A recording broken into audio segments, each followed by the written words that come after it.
Bismillahirrahmanirrahim. Alhamdulillah wa rabbil alameen. Wa akibatun lil mustaqim wa la rufwana ila dalimin. Wa Sayyidina Muhammadin wa Sallallahu Allah Ta'ala wa alayhi wa salam. My dear brothers and sisters, wherever you may be, let me give you my felicitations. Assalamu alaikum rahmatullahi katu. Ikhwani rati fi Afrika, Europa, America wa kulli makan. Assalamu ala mani taba huda ikhwani fati fi Afrika, Europa, Caribbean wa Asia wa kulli makan. Highland wa salim bikum. My dear brothers and sisters, I will be embarking on a series leading you to a major topic about Egypt. And this here is a comparison, but also something that many of us may not think about. And I'll get into this. And there was a question asked about some issue like this, and it got me to thinking. And so I'm hoping that I can answer the question of this brother, but not only that, also give food for thought for us. Let's get some of the people here in the chat here. We have our brother here. Well, thank you, my dear brother, for showing up today. I really appreciate it. And Henry, thank you, my dear brother. Thank you very much for showing up. I really do appreciate it and everything. You guys got questions, things that's pondering with you. Please forward those questions. No problem. As you know, my policy about that. I have no problem if you disagree. You bring your proofs and whatnot, and we all must be respectful. And let me give my greetings to our dear sister here. Alaikum salam rahmatullah katu. My dear sister, thank you for showing up as usual. I greatly appreciate that. So, my dear brothers and sisters, you heard me days back here about the mystery school systems. And there's some talk about it, and you see some scholarship, but a lot of the scholarship is not really good. And there's a lot of misinformation, disinformation about the mystery schools of Egypt. I talked about last week how those mystery schools were replaced all through Africa when our brothers left out, and they were dismantled by the colonial period, as we know. And those systems are starting to come back, but they're not going to make the headway like it did before, because Islam superseded it.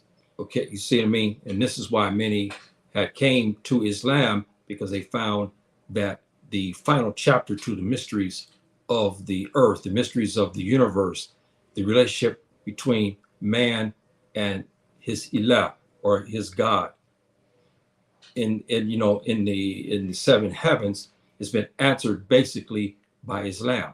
You had all of the doctrines leading you to this point, to the final messenger and his and the religion of Islam, meaning submission to Subhanahu wa Ta'ala. And so they found this and they went that way. And so the old systems that we had for over 2,000 years kind of disappeared. Now it's starting to come back again as we start to revive it and we start to talk about it. And as a Muslim, we can always learn. And I pose this question to all of us here. I want you to ponder this, those who are here and those who will come here in the future. There's talk to say, well, you're a Muslim. How can you, how can you do this? How can you say that and be a Muslim, because now you're mushrikeen? Or why you're studying about this. Now, let me ask you something. If I said I graduated from University of USC, or I graduated from Oxford in England, or I graduated, went to school at some other European school, nobody says anything. And I'm Muslim, so I graduate. We have Muslims every day graduating all the time from European schools. But the minute we delve into something our ancestors had, which were just as great, without all of the trappings that we see today, which I'll talk about. And so, why do we have a discrepancy? Why is it I'm mushrikeen if I study about our brothers, but I go to the two Bob schools where their ideals, their religious beliefs, their ways and means and everything is there, and we have to ward it off in order to graduate. But I'm among them, I'm studying among them, and I'm studying their literature in order to get a degree. You see? And I find that hypocritical. So why is it okay for the black man to go and study among the Tubab, his ways, where you go to his schooling, there's whoredom, there's drinking, there's smoking, there's a lot of polytheism and so forth and so on. But you say, well, hey, it's okay. But the minute we talk about the mystery schools, then suddenly it's a problem. That's hypocritical. And I just wanted to bring that point out, food of thought for you to think about that. And maybe you guys have comments about that. You can lay it on me, because I'm curious about that. But we should learn the what can I say, the history, so we can see how our brothers looked at it. But not only that, marvel how it was and whatnot, and compare that to, especially as Muslims. And we can learn, because under the Sharia law, we have a portion where we can go to see and study and be educated as long as we return back. But in this case here, I'm talking about European countries, American countries, Tupac nations, and so forth and so on. But you're still among those people, and you have to be very careful in what you do among them. See, but we have the right to go to see how Subhanahu wa Ta'ala did things leading up to Islam and leading up to the Prophet ﷺ. Study that, so that way we'll see the bounty and riches of Subhanahu wa Ta'ala, and we can see the progression.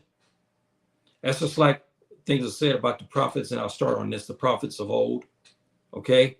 And each one has his mission. So you study about Jesus, ﷺ. You study about Suleiman, Solomon. You study about David, Dawood, ﷺ. You study about them, see what they did. There's nothing wrong with that. Okay, you see, there's nothing wrong with that. You study because you're trying to gain knowledge. So with that said, we start here. Let me make sure I got to, okay, here we go here. I'm going to start with this, and I'm going to give you some other things about this. The African mystery systems of schooling were quite different than the Western schooling, which borrowed from the aforementioned. The Western schools, okay, just didn't evolve one day and became Oxford. It borrowed from many generations and thousands of years from the African continent. They developed their curriculum, and then of course they tweaked it here and they changed here and they added things to it. But the core basis of many of the education was similar to that of their black brothers who they learned from. The Greeks coming in to Egypt, the Romans coming into Egypt and studying and learning from the wise masters of the mystery schools. Then we have how can I say? Then we have the West, into the West, where we have Morocco today. They came from England and whatnot, France, and some other areas of Western Europe, and they begin to come into North Africa, and then eventually in the 13, 14, 1500s, they begin to come to Mali, see, to study under black professors. See, so they went back to their homeland and then began to develop their own systems. This is why when the thought of saying that our systems is primitive and theirs is superior, their basis is pretty much from the African mystery systems and the Islamic systems that we had developed here in Africa. See, so that's why and this is, we have to tell the truth in this matter. But I want to go into something here, brothers and sisters, because there's something that, okay, where are we at here? Okay, I want to, here we go. I want to show you something. I want to get into this. Under the African mystery systems, you know, the thing that we call martial arts, these are taken from the hieroglyphics there in Egypt. We had martial arts well before the Indians and the Chinese developed so-called martial arts. We were doing it first, brothers and sisters. Okay, we were doing it first, and it was part of the mystery school system. Our greatest scientists who have been taught this went all the way to West Africa, and some will say no, it didn't. Yes, it did. I'm going to tell you why it did. When the Europeans, namely the Portuguese, began to take many of us, many ships, many rebellions, they used African martial arts to subdue their people, especially in Brazil, to the point that the Portuguese made sure in Brazil, okay, and West Africa, they dismantled the so-called martial arts systems.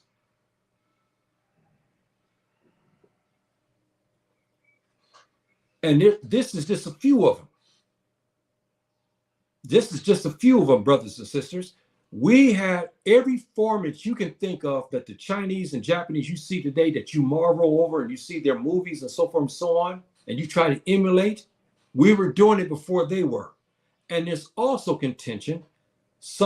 I said last week or a couple of days ago, I was talking about the good scholars of Asia will tell you that the Africans brought these systems to them because Africans made their way all the way to those lands, okay, well before the modern period.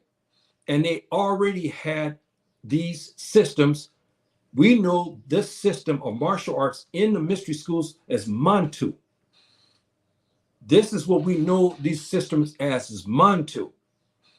When they left Egypt under the mystery system, they developed their own names. And of course, they began to improve it. They began to add to it. No different than Kung Fu, and there's Jiu-Jitsu, and there's all these other Asian forms. And even Indians have their forms of, quote unquote martial arts. But if you look at martial arts, I don't want to get deep into that. It's not complementary. Okay. And we as African people should not use that. What we should use is the names according to where you're at. You see some of the names here that we have. But the ancient Egyptians or Kemites, our brothers, said they called this system in the mystery system where you learn hand-to-hand combat, you learn how to fight and so forth and so on, and use special arts. They call it Mantu. So the mystery school systems, brothers and sisters, was well-rounded, far different than the West, even the West today. See, and I wanted to show you that because I want to get you to see how your African brothers lived, how they lived in Africa, in camp, and then moved to the West, moved to the South, moved to the South Central, moved all the way down to the South. And whatnot. And they had these systems. Even the Amazigh has a way, they have a name for their Mantu, their martial arts. They have a name also, stick fighting and all this. We had this. And I give you an example of what I'm talking about, brothers and sisters. In the 7th century, in the 700s, you know about the story. You've seen me. If you've been following me, I talked about Andalus. What happened when we went into modern day Spain and kicked butt, and we stayed there for 700 years. Okay, I talked about that. There was a reason why the Amazigh they were going through some problems, and Islam was not really a foothold. But in the Takarur region and whatnot, the Islam was developing, and we had newly, converted Fulani Muslims. The Fulani Muslims have a style of fighting as well with their names, which is similar to the styles that you see here. The Amazigh to the north knew this, and they needed people who had hand-to-hand combat, who had systems that could defeat the Europeans. So this is why they went, one of the reasons why I went to the south, to bring black Mujahideen soldiers to go fight in the north, because the Europeans never seen anybody like these people, never have fought people like these, because they had these systems as you see here. These systems, as you see here, were deployed against the Europeans. See, so I'm trying to show you the differentials between the Western education, which we know about the Western education, and what our African brothers. This is part of it: self-defense, martial arts, which we call Mantu. Okay, in the ancient Kemp language, they call Mantu, and this is the form of fighting well before the Japanese had it, well before the Indians developed their system, well before the Chinese developed their famous systems as we know today, and whatnot like this. So I want to bring that out to you, because that's part of the mystery systems, brothers and sisters. This is part of the mystery systems. These are taken off the hieroglyphics there in Kemp, going to show you that we were involved well before everybody else in this so-called martial arts. We were doing all the kung fu. We were doing all the tai chi. We were doing all the other things, the karate. And then there's karate. There's a whole slew of these names of different versions of the Asian martial arts. We were already doing it well before they even had the system. And we had a name for it. We called it Mantu. And when we left Messer to come to modern day Ghana, to come to Nigeria, the Hausa people had their system. The Fulani people had their system, which is almost the same. We had different names because we spoke different dialects, but basically it was the same. And I wanted to give that to you. And one more thing about this. You see the one here says Ngolo. It's about 6 of them down. It's Engolo right here. Now, brothers and sisters, this, if you think about the kung fu and there's some kung fu, I forgot now, there's some other disciplines in this. Here, they were doing the same thing that you see the Chinese have developed over all these centuries, right? Form of kicking, dodging, leg sweeping, okay? Now, the Portuguese, when they begin to take us, they did not know about what they call the Ngolo. They didn't understand about this. It wasn't until many of them got on the ships and they overthrew these ships, okay? Or they came inland and got together because they began to talk in certain languages, and people knew Ngolo. They know that's a form of fighting, and they begin to use it. The Portuguese began to try to disband it. When they found Africans practicing it in Brazil, talking about slaves, they would kill them. In order to stamp out the Ngolo, they came back to West Africa and tried to wipe it out, which they literally did. It's form of the mystery systems, because this form of fighting, especially the Ngolo, was so powerful that especially in Brazil, Brazil took a lot of people from Nigeria, okay? A lot of people from Nigeria. And many of the Nigerians had, and then they took some other West Africans too, and they practiced this Ngolo. And they call it capoeira. That's what they call it there now. That's what they've been calling it for a couple of 100 years now. But that's not our name. That's what the Portuguese called that. We call it Ngolo. So I just want to give you this, brothers and sisters, see, to show you again how prevalent and how masterful we were in ancient times.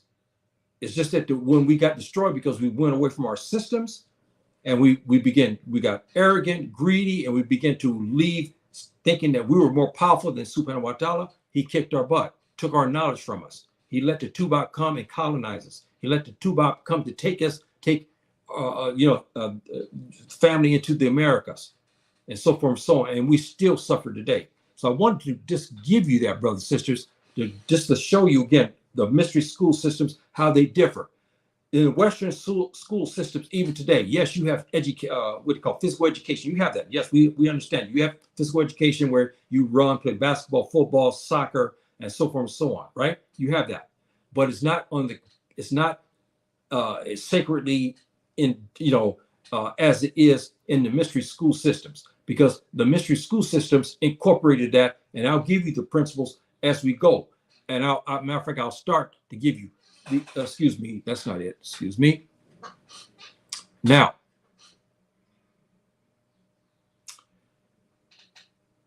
the African mystery school system was based on 10 vital principles.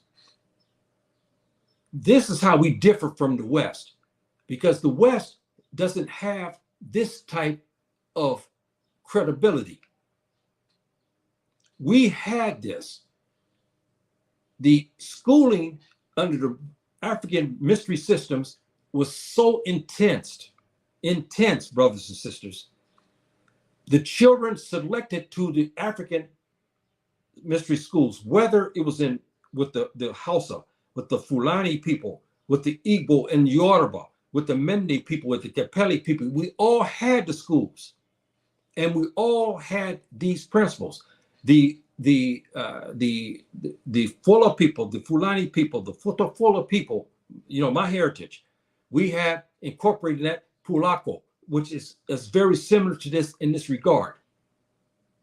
But you see these 10 principles here, brothers and sisters. This is how serious business education was among our people in yesteryears. Control of actions. Both principles equal justice, where answering righteousness of thought and action. This is Islamic. You think about this. This is why I said Islam, why our scribes and our greatest teachers came to Islam, because they found these principles incorporated. The Subhanahu wa ta'ala gave to our Prophet, so it was easy for them. Now you'll say, well, the African traditionalists. Let me tell you something.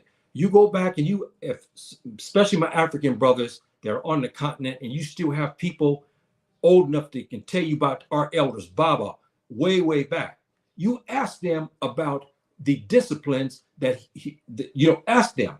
Okay, you ask them about the disciplines that were used, and you may be shocked, because he may know of the mystery school systems. Steadfastness of purpose. We call this in Islam, we call this Nia. See, which is equivalent to fortitude, meant such courage would not be allowed adversity turn us away. Again, the Nia and the perseverance, okay, and so forth and so on, of the identity, spiritual life, and higher ideals. This is a very interesting as well. Again, we concentrate on principles. We looked at everything. We wanted to know why the bird flew, what the bird did during the day, where was he getting his water from, how did he survive. We wanted to know those things. We wanted to know the relationship between the birds, so to speak, and Subhanahu wa ta'ala. Next, we have evidence of having mission in life. Again, we have Nia. We have the purpose. The 42 negative confessions play here. I won't get into that because I don't want to upset some Muslim brothers, because they're going to think that I'm trying to teach to be mushrik. That's not the case. It's only for educational purposes, because in the 42 confessions, there's nothing, it's about Tawheed. Many of you don't know that. That's why you should go get the 42 negative confessions that they had. It's not about being mushrikeen, because here it talks about no adultery. You cannot slay your neighbor. You cannot covet your neighbor's wife. You can't steal from. All these are the negative confessions that have to be recited by our brothers during in Kemp and so forth and so on. But the mystery school systems taught this. Then the evidence of call of spiritual order. Okay, again, Deep inside benefit the faculty of seership. Seership in English means prophethood. Prophethood. They study the prophets, brothers and sisters, and they want to see how Subhanahu wa ta'ala blessed them. This is part of the schooling of the mystery systems. And we believe most likely too, many of the prophets, not Prophet Muhammad, he didn't, because Egypt was, the mystery systems was destroyed in 300 AD by the Roman Church. Okay, you know the story, what happened there. They sent the soldiers in there and they killed all of the scribes and burnt out all the suppositories. And just in recent years, we found many of our ancient brothers buried these texts in underground caverns, and they've been discovered. And then that's how we came up with the Book of the Dead and so forth and so on. And then we got a lot of the stuff I'm talking about now. The freedom of resentment went under the experience of persecution and being wrong. Again, you see the differences. Look at the United States and most European countries today. Okay, they talk about this thing here, right? Number 7, it's funny. The black man don't have freedom basically in any of those countries, huh? You think about that. He doesn't, yes, he can get up and walk, go to McDonald's, but it's not the same because he has to look over his shoulder if he's only stopped and shot and killed by a white Tubac cop who under experience of persecution and wrong. We know in Tubac states today, you get caught for driving while black, walking while black, shopping while black, exercising while black, sitting in the park while black. Okay, all of this. Okay, going to eat and talking to another woman of some sort, and then getting stopped for that. All this type of stuff happens under the Western educational system because it is taught to the police, and the police then go and exercise this on black and brown populations. The confidence and power of master is teacher, mentor. Now, this is where when you leave the mystery systems, you come to be a teacher, okay? And you come to teach the people, you come teach your family and whatnot. When the student is ready, the teacher will appear. Okay, only selected people were they felt brilliant enough, okay, to be in the system. Confidence, one own ability to learn. The African people, whether it was the House of people, the Futafula people, the Capelli or Mende had the beautiful script, the Amazigh people, all of us had this thing, the confidence in one's own ability to learn, meaning to learn the disciplines necessary for you to be an asset to this world, be an asset to your people and your community, okay, and to mankind. This is how we looked at it. The readiness and preparedness of the ancient mysteries of Egypt. Here we go. This number 10 is what we're talking about. When they left, the readiness and preparedness of ancient mysteries systems of Egypt was what? Carried over to West Africa, carried over to South Central Africa, carried over all the way down to South Africa. That's right, brothers and sisters. All these disciplines, everything from hand-to-hand combat, as you see now, what they call martial arts, the kung fu, karate, and jiu-jitsu, and there's a whole bunch of these disciplines that the Asians have. We had our own, which we call mantu. Okay, we had our own, as you heard me say, and those who now just who are here or who just came, I wanted to show that to them. The old, this is from the hieroglyphics. It was taken from the hieroglyphics showing the martial arts, what we call mantu. Again, this for the ones that just now showed up so they can see this, see what we're talking about. And this is the martial arts that we had well before the Chinese had it, well before the Indians had it, well before the Japanese had it, and so forth and so on. So I wanted to give you that, brothers and sisters, to show you those 10 disciplines, because the 10 disciplines are very interesting. In there, you don't see nothing in here talking about worshiping 7,000 gods, or worshiping one man and calling him God and so forth and so on. Yes, the Egyptians deviated just like all human beings over history. We have Tawheed in Allah. We believe in Allah only, and then some group will come in and to fight and take over. They become mushrikeen, and it goes back and forth. We know that. Okay, we know that. So let me get to some. We have some things here from. You're right. We should always seek knowledge, and the Creator despises ignorance and doesn't care about titles and names. The unknown is not always evil just because we're not. Yes, this is. There's a reason, brothers and sisters, why the African mystery systems is not talked about. See, if this is white faces doing it, you can rest assured you'll be sitting in schools all through the West, even probably in West Africa and other African states, learning about it. But since it's black, okay, this is why they don't. It becomes hidden, it becomes mysterious, it becomes suspect. Or it becomes beguile. It's sorcery and witchery and so forth and so on, right? See, because that's by design. It's by design. When in fact it's the exact opposite of that, which we'll go into. Yeah, the maxims of yes, of prophecies of proverbs of yes are great to understand these systems from. Yes, it is. I'm building you to a system to get you prepared for. I'm going to lead you to ancient Egypt. Okay, I'm there, but I'm giving you periphery things because I'm trying to get your mind to recondition it for you to understand what I'm going to talk about in the future, inshallah. Because what I'm going to give you, you're not going to find it in many places because they didn't want you to know this. This is why they hid it. Not off topic. Why do you think Timbuktu, with all of this scholarship for hundreds of years, why do they keep that quiet? Why don't they release many of the documents? They can't.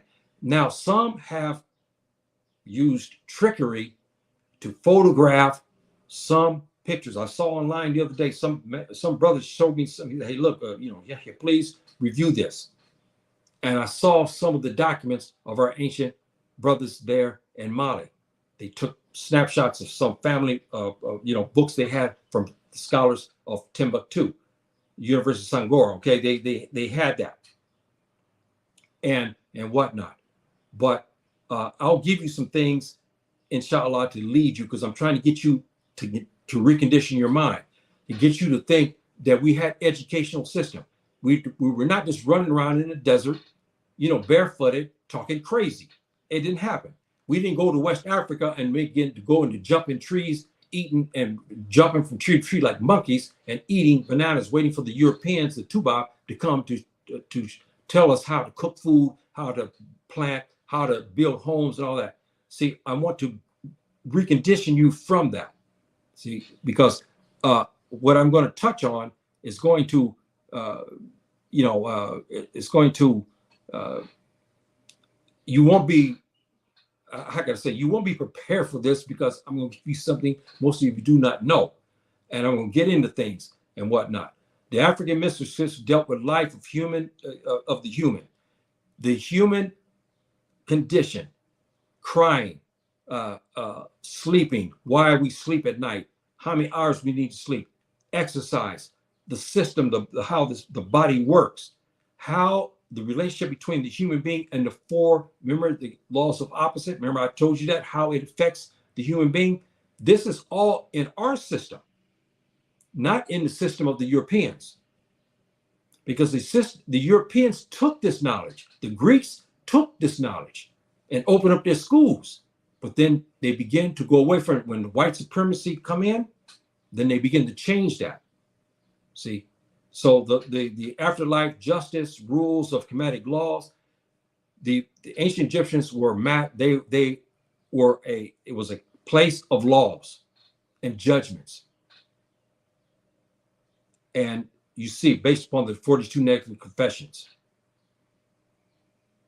If you want to understand ancient Egypt, you have to understand those 42 negative confessions. That's what shows you how the society, but you were taught this in the schools. Okay, you were taught this. The mysteries of the universe. In the system, again, you heard me for weeks. I've been building you to this point, haven't I, brothers and sisters? But the mysteries of the universe, given the most brightest among us. This knowledge will only give it to certain pupils, students, who then passed it on, who displayed the forthright and believability. They know who they wanted. They took They went and saw certain young men and examined them. And they said, okay, we'll put them in the mystery school system because we believe that when they come out, the people will believe them and listen to them. This is what they did. And then they conveyed these mysteries to the common folk. This is how it's passed down. The Greeks learned under the system and started their own mystery systems of learning. Now, brothers and sisters, they took our systems here and they intermixed it with the Greeks to make it as though the Greeks came in and taught us. That's not the case. It's the exact opposite. Many of the rightful scholars will tell you, Pythagoras and some of these great, mathematicians and scientists of the past learned and got their curriculum from our ancient Kemetic people there in Egypt. See? And then here's the kicker. They started their own mystery systems learning. The Tuba began arriving to learn again under these systems in North Africa from the 800s to the 900s. It started again. They came in ancient times in Egypt. When the North Africa and West Africa opened up, they began to come again to learn and to view the schooling systems that we had, the mystery systems that we had, which had changed tremendously. Okay, we know that. But they came to learn under these systems starting around the 800s. The oldest university in the world, the oldest university in the world is not Europe. It's here in Morocco where I'm living. The Carawine, which is another what, about 10, 15 kilometers from my house. There we have this the oldest university in the world. They came to study there. See, so that's another food for thought. Then there was a lull in between there, and they began to return back to Africa in the 1300s to the 1500s. This is the Europeans. They studied the same Kemetic principles along with now Islamic sciences. See, the Europeans, because they were now in the Dark Ages. So they studied these systems. We still had these systems. We still had these systems in place. Matter of fact, there's that old program talking about he was Mandinka. Alex Haley, when he did his program on his roots, when he found out his ancestors and so forth and so on, he did the program, which was very informative about the Mandinka people. Okay, that's his people there in was it the Gambia or Sierra Leone? I can't recall where he was from. His people was from. But in this situation, he talked about what he was told. And if you notice something, the young men were taken out, okay? Selected groups of young men were taken out, and they were what? Put in the forest to learn the mystery systems. That's right. This is before the slavery started to come, and the slavery was still going. But when the colonials finally took over, they disbanded all of this. But all our young men, how did they become warriors in those days, huh? How did they learn fighting in those days? By just coming out of a hut and start to walk around, throw rocks or throw a spear? No, they were taught this. And the young men, before they become men, were sent to the mystery school systems to learn under our brightest scholars. I don't care if he was Mende, if he was Mandinka, okay? They did. Especially those people, and even the Fulla people.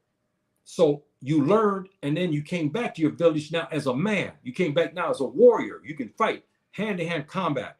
As you saw here, we were teaching our children, and this is handed down, you think, for over 2,500 years. That's right, brothers and sisters. Over 2,500 years, the so-called martial arts has been taught by our families, okay? Well before the Europeans, well before the Indians and the Chinese and the Japanese. And we call the system there in ancient Egypt, Mantu. But you saw the names, the Hausa have the names for it. Of course, it changed after they left Egypt. When Europe came out of the Dark Ages, they began to develop a path of destruction. After they had sent their brightest people to learn under African scholars, under the mystery systems, they began to come back to Europe and develop a deadly path, a game of death, where they took this information, and some of their scholars wrote it down, but a lot of this was burnt out, and they began to incorporate this by saying it was theirs. They were trying to say they didn't receive it from Black professors in Africa, especially from the 1300s to the 1800s. They began to squash our accomplishments by saying that it's them that learned all these mysteries of the universe from their own populations. And then they developed a superiority of whiteness. See, and then begin to use that to manifest itself to say that they were godly. Okay, this led up to about the 1507 or so. At the time, the Christians, they understood as Christians, they recreated Jesus by using now the white Jesus Christ, which is still prevalent in Africa today and all over the world. It was changed to depict him to be a Tubab in 1507, and it has not stopped ever since that.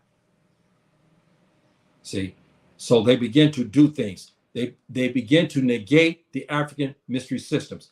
Again, by the 1300s, and in the 1400s, as they begin to come back out of the Dark Ages, they did this, they tricked the Africans again. The Africans, now Kemp was really going downhill now. The civilization, the great civilization was now just about gone, because over half of Egypt, we call Upper Egypt. Okay, excuse me, Lower Egypt. Lower Egypt is what? The north. Because remember, you know how Egypt runs, right? And the Upper Egypt is actually southern Europe. You know that. Why? Which way does the Nile flow?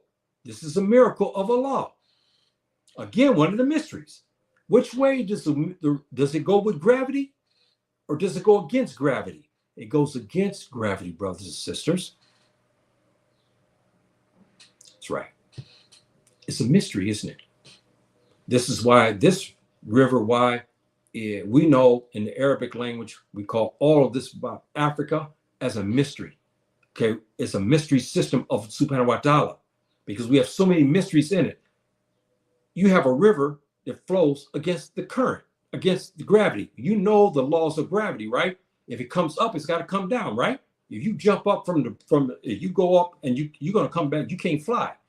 You're going to come back down, right? But the Nile goes against the gravity. Do your research. It's a mystery. And you notice something else? What's a mystery, brothers and sisters? Somebody tell me, when have the fish ever stopped to grow and to feed the people and all of those African states who depend on the Nile? You notice that? The fish never, ever dries out. They've had droughts, we know that, and the river gets low, but the fish have always been there. Nobody restocks it. Who restocks the Nile? What I mean by the Nile is the the Nile. Okay, you understand English is the Nile River. I'm calling it Nile. So the Nile, they don't restock it with fish. It regenerates. This is a miracle. This is a mystery, brothers and sisters. First, the Nile runs against the gravity. Secondly, it restocks itself of fish to feed all of these nations. And some of the best, by far, I've eaten ever was when I was in Sudan, when I eat from the Nile. I couldn't get enough of it. I used to have this fish almost 3 times per week. And it was so delicious. See, so the negating of the African mystery systems began to take place in the 1400s. When Andalus was being defeated, okay, now the Spaniards begin to take over. They had their, they had their thing, of killings and so forth under Christianity. Then they went to the so-called New World, and you know what they did there. But the mystery systems was basically pushed under, wiped under the table, so to speak, and they began to come, especially to West Africa, to destroy those systems.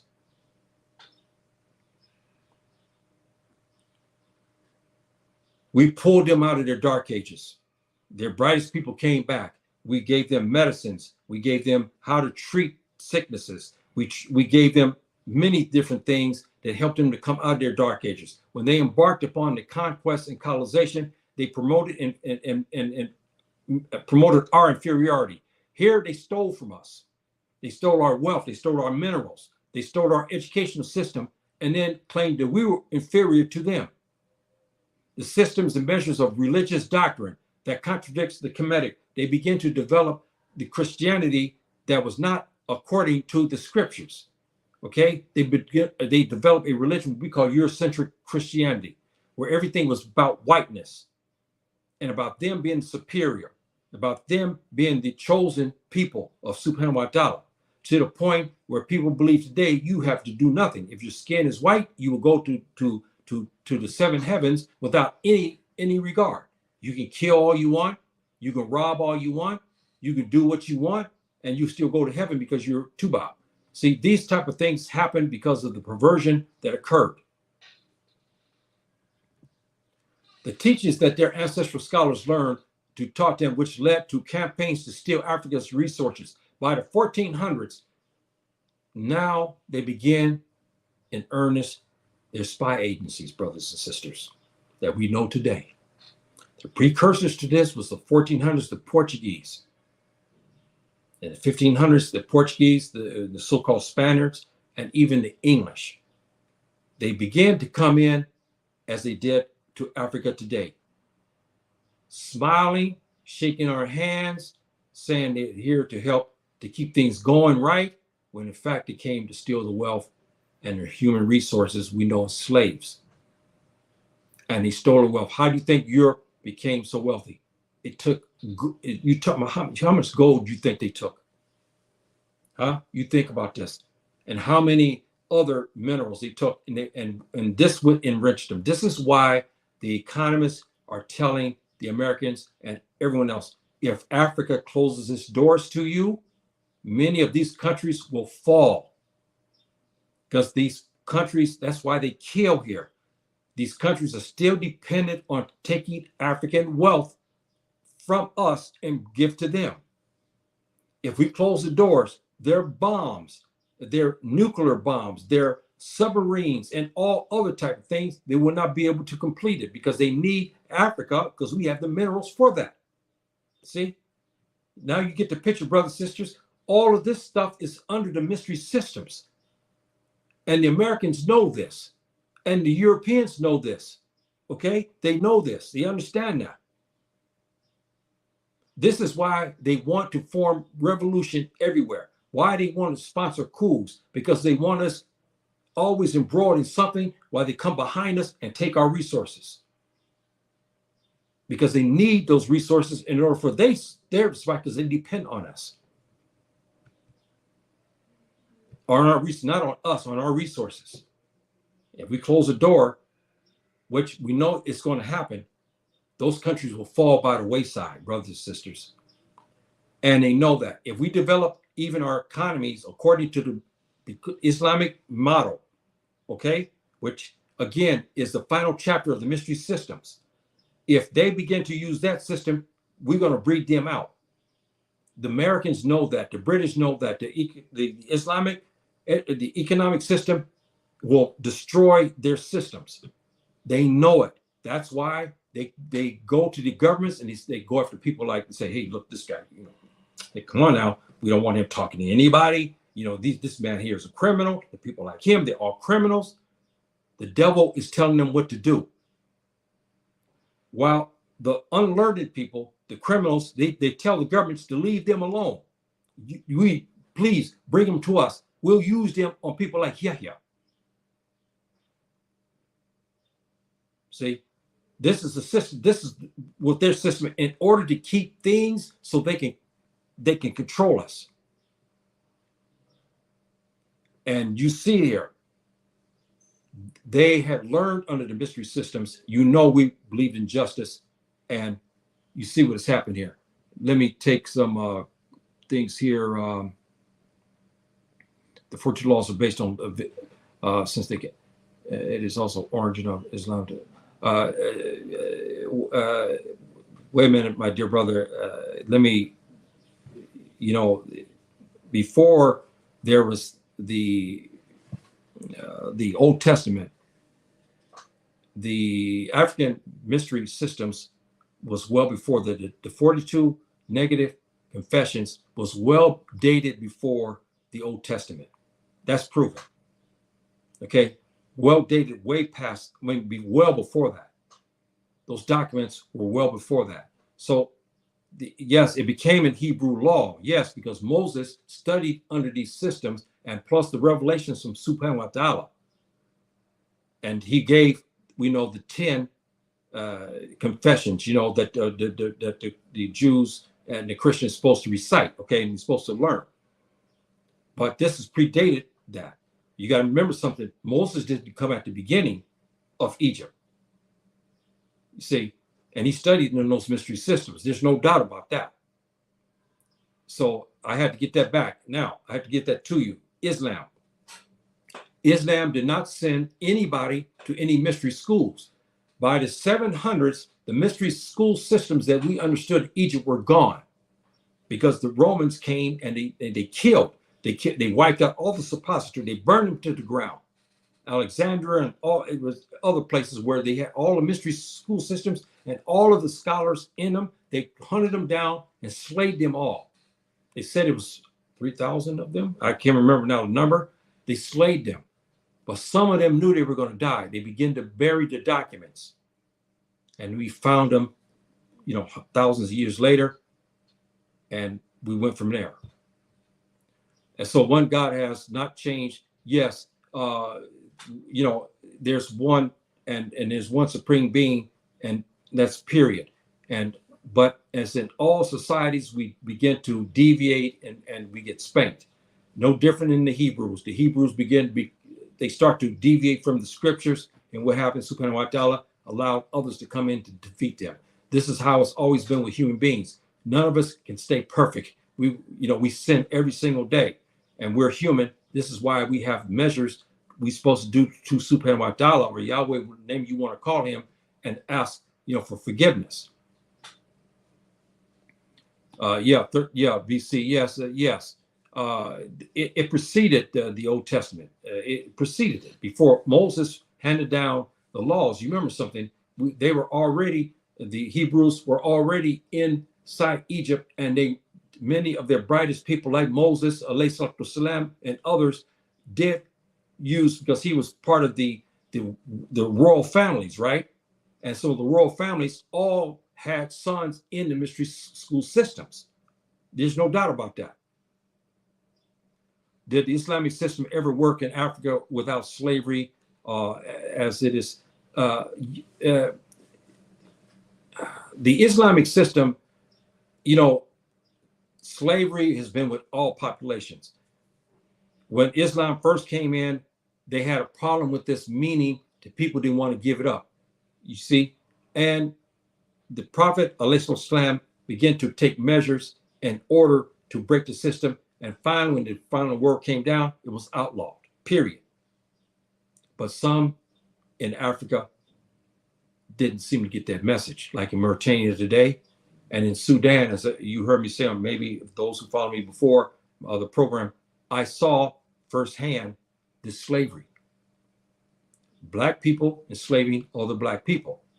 In Mauritania, the same way. So that's against Islamic principles. But some don't mind that. And people use that and say, the Muslims believe in this. And they go back to the scriptures because the Prophet ﷺ was smart. He didn't try to cold turkey everything, because many people depended on house slaves. And it's not the same slavery as we knew in the United States. It's not the same. It was not the same.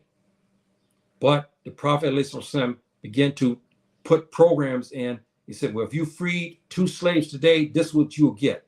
And see, he gradually got them to where they had the Islamic principles and schooling. Then he cold turkey and said, hey, got the word from Subhanahu wa ta'ala, it's outlawed. And that's what happened. Sorry, brother. I mean, Leviticus is based upon Mat laws. Mat. Yeah, to a certain degree. But we know that Moses got revelation from Subhanahu wa ta'ala. We know that. And yes, we have similarities. And a lot of scholars have tackled that issue. And it's a lengthy issue. And that I'll leave it at that, because this is not the time for that debate. Not yet, the teachings that their ancestral scholars learned, as you heard me talk about this issue, brothers and sisters, it's a precursor to the madness that we see from the Europeans today and the Americans we see today. We look at them, we see the cruelty. This has been going on, and it began to really manifest itself about the 1400s. And they forgot all these Kemetic teachings. They forgot all about their brightest ones who weren't that way. Brothers and sisters, let's face it, they weren't that way. Now, of course, we had evil empires in Africa too. Every civilization we had evilness. Nobody has been walking around here without being evil. We have civilizations that were good. We have civilizations that were evil. Bottom line. See, so let's be honest here. The Western education system taught their languages. The difference is the Western education system taught their languages, their culture, and their history, and minimizing Africa and its contributions and so forth. Again, when they begin to take all of this, mathematics, sciences, astrology, they begin to take all this from us. Then they begin like a thief, like plagiarizing. They took all our knowledge and then turned back around and said, I didn't learn anything from these Black Africans. This is what they did. And then we still see this today. And the contributions, they said we didn't it was them. But now the documents are starting to come out, and people start to realize the Europeans will come under the mystery systems. So now the racist historians have tried to make Egypt white in order to say, oh yeah, we had mystery systems, and the mystery systems, of course, were white folk, Tubab, okay, so this craziness has still been going on, and it's been going on for a long time. They thought they had totally subdued and dismantled the African mystery systems of learning on the continent. But Islam came in the 700s, and it began to blossom and begin to get stronger and stronger. The Europeans had a fight on their hand because they want to stop the mystery systems. Islam is the final chapter. You had the final prophet, and he gave his words to the Prophet ﷺ. This is why the Quran is so, not mystic, meaning that you can't understand it. Because Subhanahu wa ta'ala said, yeah, you can. You learn the Arabic, then you will understand. He tells you that. Those who do not understand the Arabic will have a hard time understanding the text. But he tells you it's for those who know. If you begin to learn Arabic and you learn it, then you'll be able to decipher his book, because the book is a part of the mystery system. Mystery system doesn't mean evilness or wickedness. No, it means that Subhanahu wa ta'ala is giving you something that you have to learn. And he put words for you to learn by. Okay, and then you take it and then you spread it and you put it in your life. This is the Quran, which is an extension. It's not the same, because each prophet had his mission. And the final mission was that of the Prophet ﷺ, was Subhanahu wa ta'ala says, I will let your concepts be around the world, to govern the world. And it's everywhere now. I was reading an article here about Argentina. Argentina is a very, very rough, racist place. If you heard about many black people who went there and others, they're not too kind towards us, okay? And they're coming to Islam in droves. See, so this is a very interesting phenomenon. Okay, part of the African mystery system was martial arts, as you heard me talk about. And that is a system that you don't talk much about, and you don't know much about. But the Europeans knew. This is why they dismantled it. Because the mystery systems, the martial arts, the Mantu as it's called, was so prevalent and so powerful that they had to dismantle it. See? Okay, known in Kemet as Bantu, predated, as you heard me say, China. Now, I'm going to get to this here, and I'll be closing pretty soon, brothers and sisters. China actually came to East Africa. I don't know if you guys know about that. You better read it. There's some things on YouTube now, and also some books written of emperors who got on boats and began to go with the currents and ended up coming to East Africa. And they wrote documents about that. When they came here to East Africa, they found many, backwardness. They found civilizations and so forth and so on. Yes, they found that. But they found something that was very interesting. They had already, after all these centuries, had Kung Fu. And they found brothers on the East Coast that had their own Kung Fu. Well before they even met them. They were so intrigued, and there's documents written about this. They were so intrigued that those Africans who were in the mystery systems, who taught this, were employed. They came on the ships with their Chinese brothers and went to China and incorporated those African styles into modern day Kung Fu and other Chinese disciplines. That's right, brothers. You do your research. Now, even the Tuba was trying to suppress that. They don't even want you to know that the Chinese came many, many, many centuries ago to East Africa. And one of the things that blew them away was the African mystery systems and the martial arts in them. They were shocked at that because they thought they had it. But now they found out that the Africans had it before them. And again, they took our instructors, paid them a salary, and they came on boats and went back to China, where they went to the China mystery systems and helped the monks who you remember the Shaolin priests. You've seen movies where they have behind the wall, they're mystery systems, right?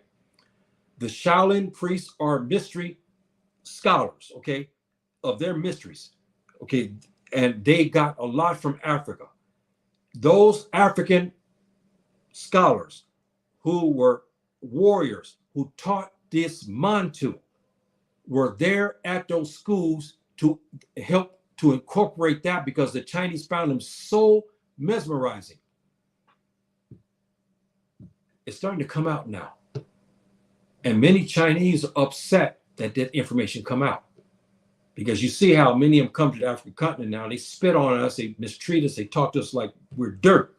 And they don't want it known that Africans came over to help to improve and upgrade the Kung Fu and there's, I forgot, Kung Fu, and there's some other disciplines of China that they use. See? But do your research. They found those fighting systems, brothers and sisters, and they were mesmerized by them. And again, like I said, these systems here were in place. When the Chinese they found them doing many forms of so-called martial arts. And this is why they came and got these brothers and put them in China, and they incorporate into their system that we know today as Kung Fu and everything. That's right, brothers and sisters. That is a fact. So I'm giving you something how far-reaching the African mystery systems. And we get more on this, and then I will close here. I want you to think about this, and you can comment on this when you feel free. And I want you to think about this. If the ancient Egyptians were Tuba and the adjacent regions were black people, even scientists, they have no choice. They have to admit that. Because the Sudanese people have always been black. The people of Ethiopia have always, and that whole region they known as Nubia and Kush, they've always been black. So we had a dividing line, so to speak. I'm using the European methodology. To the north, which is called Lower Egypt, there were white folk. To the south, which we know is Upper Egypt, there were black people. Now we know from the hieroglyphics that they always had intermingling. If they intermingled with culture and so forth and so on, trading, men will find women and mate. Look at the genetics. If the ancient Egyptians were white, how did they stay white all these centuries with all these black brothers having sexual relations with their white Egyptian women? The black man and his, I don't want to use because I may get flack for that. I'm trying to, I don't know what word I can use in English. I want to use Arabic. Whatever, how can I say? We know genetics, right? We know that the black man possessed dominant genes. We know this. We know that if a black man begins to mate inside of a population, he will be able to engulf it and change it. Okay, we know that. The white European is recessive. Basic genetics. So if these black people have been taking white wives of Egypt, so to speak, how did Egypt stay for centuries all white, blonde hair, blue eye, and when they're having sex with black men? No, you see what I mean? I'm giving you food of thought here, brothers and sisters, for you, and those in the future will see this. I want you to ponder what I'm saying here, review that. If ancient Egypt was white and adjacent regions was black, and there's always been intermingling, men and women will mate. Okay, I don't care, because the racial composition, as we understand it, which we call miscegenation, was not the issue. The issue was wealth and class. They had to have sexual relations with quote unquote white Egyptian women. How did they stay white for 2,500 years after mixing with black people all this time? Huh? Somebody explain that to me. That's another fallacy to tell you that the ancient Egyptians were black from the beginning because of this factor here. See? So that is something. The educational system that we know with the West, yes, is it needed? Yes, because we have advances in medicine and so forth. But in Timbuktu, they had heart surgery, they had cataract surgery. Why aren't they reviewing those documents? The Western system is flawed because it began to go by European and American values.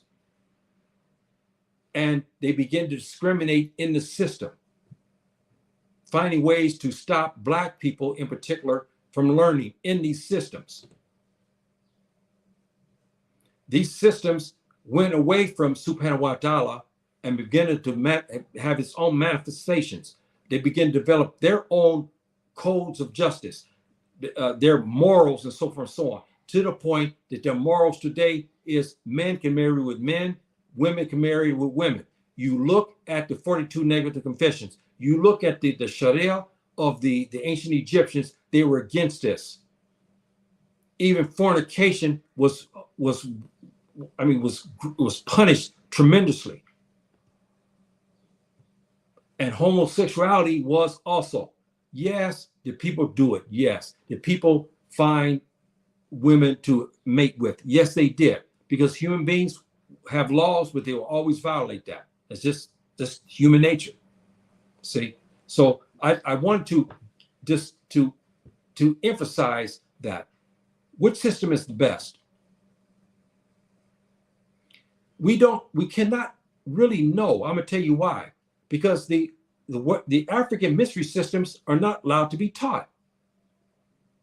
We know that some Africans are having secret schools, and we find the children coming from these schools to be very brilliant. And they're given the sciences that will match any of all of the great two-bop schools we know in Europe and England in particular. They're given a high level of science, okay, at an early age, that only the older European and Westerners, okay, learn. We have children learn this at an early age. Mathematics, the children are learning the most difficult mathematics that the Europeans took, okay, and developed it and called it their own, which they got from us. Our children are now at an early age that kids, the kids in the West are studying advanced mathematics now, what, in high school and then upwards. In the mystery schools, the children were very young learning those difficult disciplines. This would make them so great. But the Western system is better in one sense because the whole world is geared around the Western school systems. Meaning, if you got a degree coming out of Sierra Leone under the mystery systems, it will not be recognized. Therefore, the jobs that we understand today, you will not be able to get. So you have to have the Western education and their system in order to prosper. But that doesn't make it better.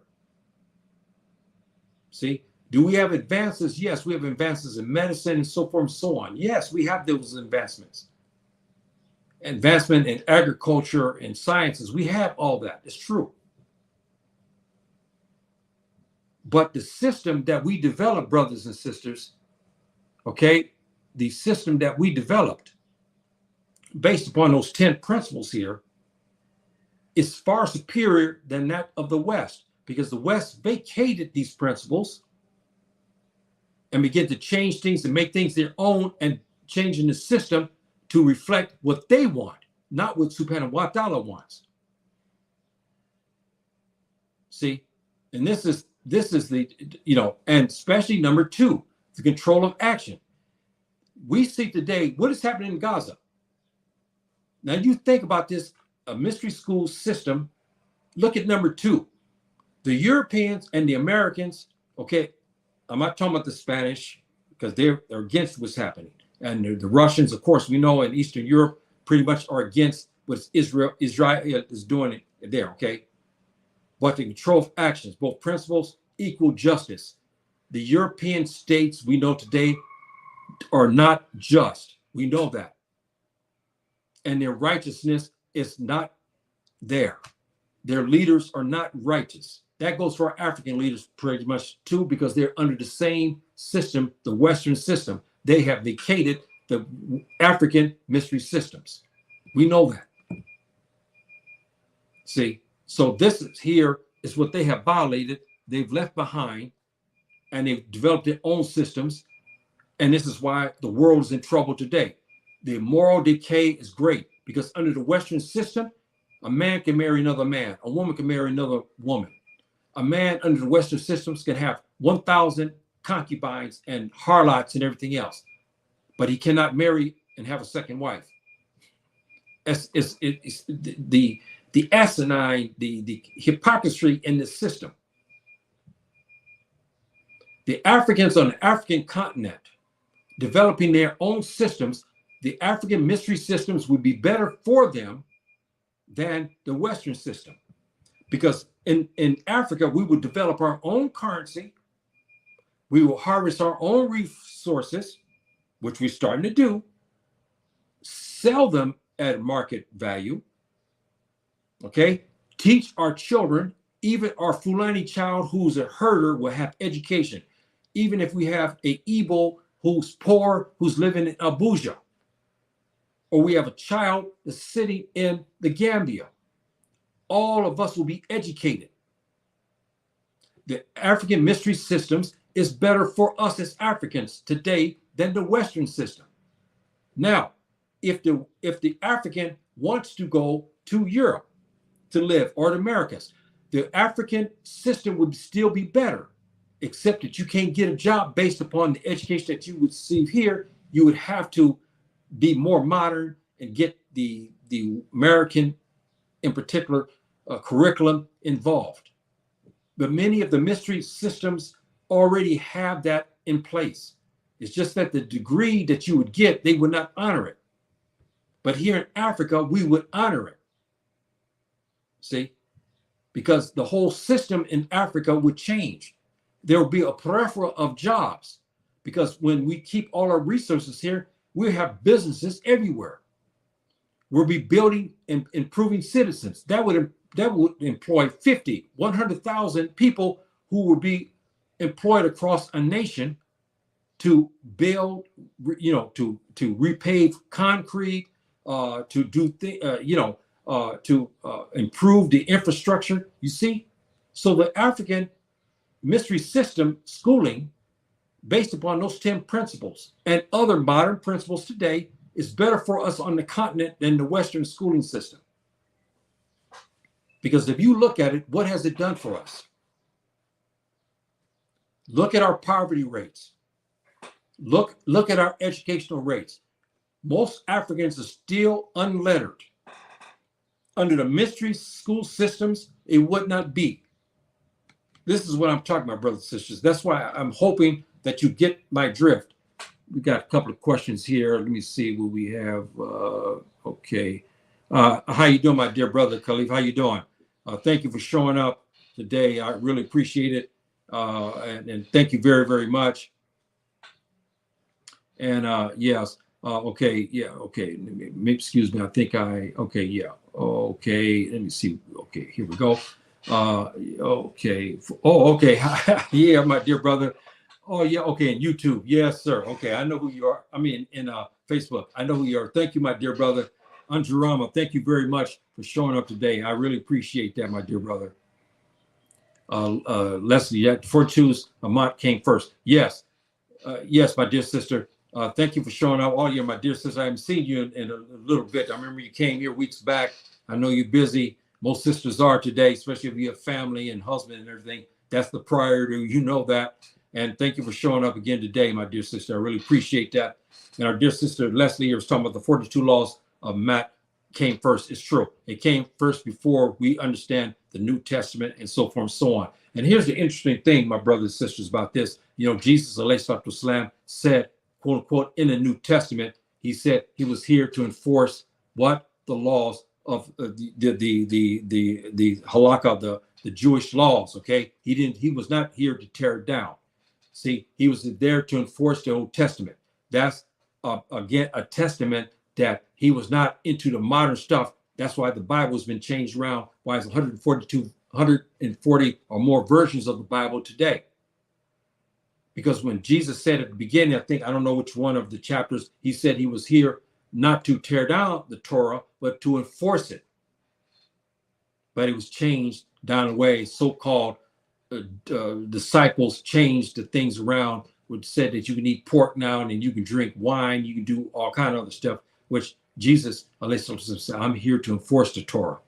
We have many contradictions in the Bible, especially in the New Testament, and we know that, right? We know that. There's many contradictions. How can you say you follow the prophet Jesus, salam? He tells you, I'm here to force the Torah. The Torah does not agree to drinking. It does not agree to eating pork. That's forbidden because it's unclean meat. Okay, the Torah believes in abolition, purifying themselves before they go to the synagogue to worship. Right? We vacated that. The Christians have. The modern Christians don't do this. They don't do this. Okay, so this is why I'm saying there's a lot of problems. The 42 laws here that our sister Leslie's talking about, you hear me harping on this a lot. Even if you don't want to be Muslim, I suggest that you study those 42 laws in the Book of the Dead.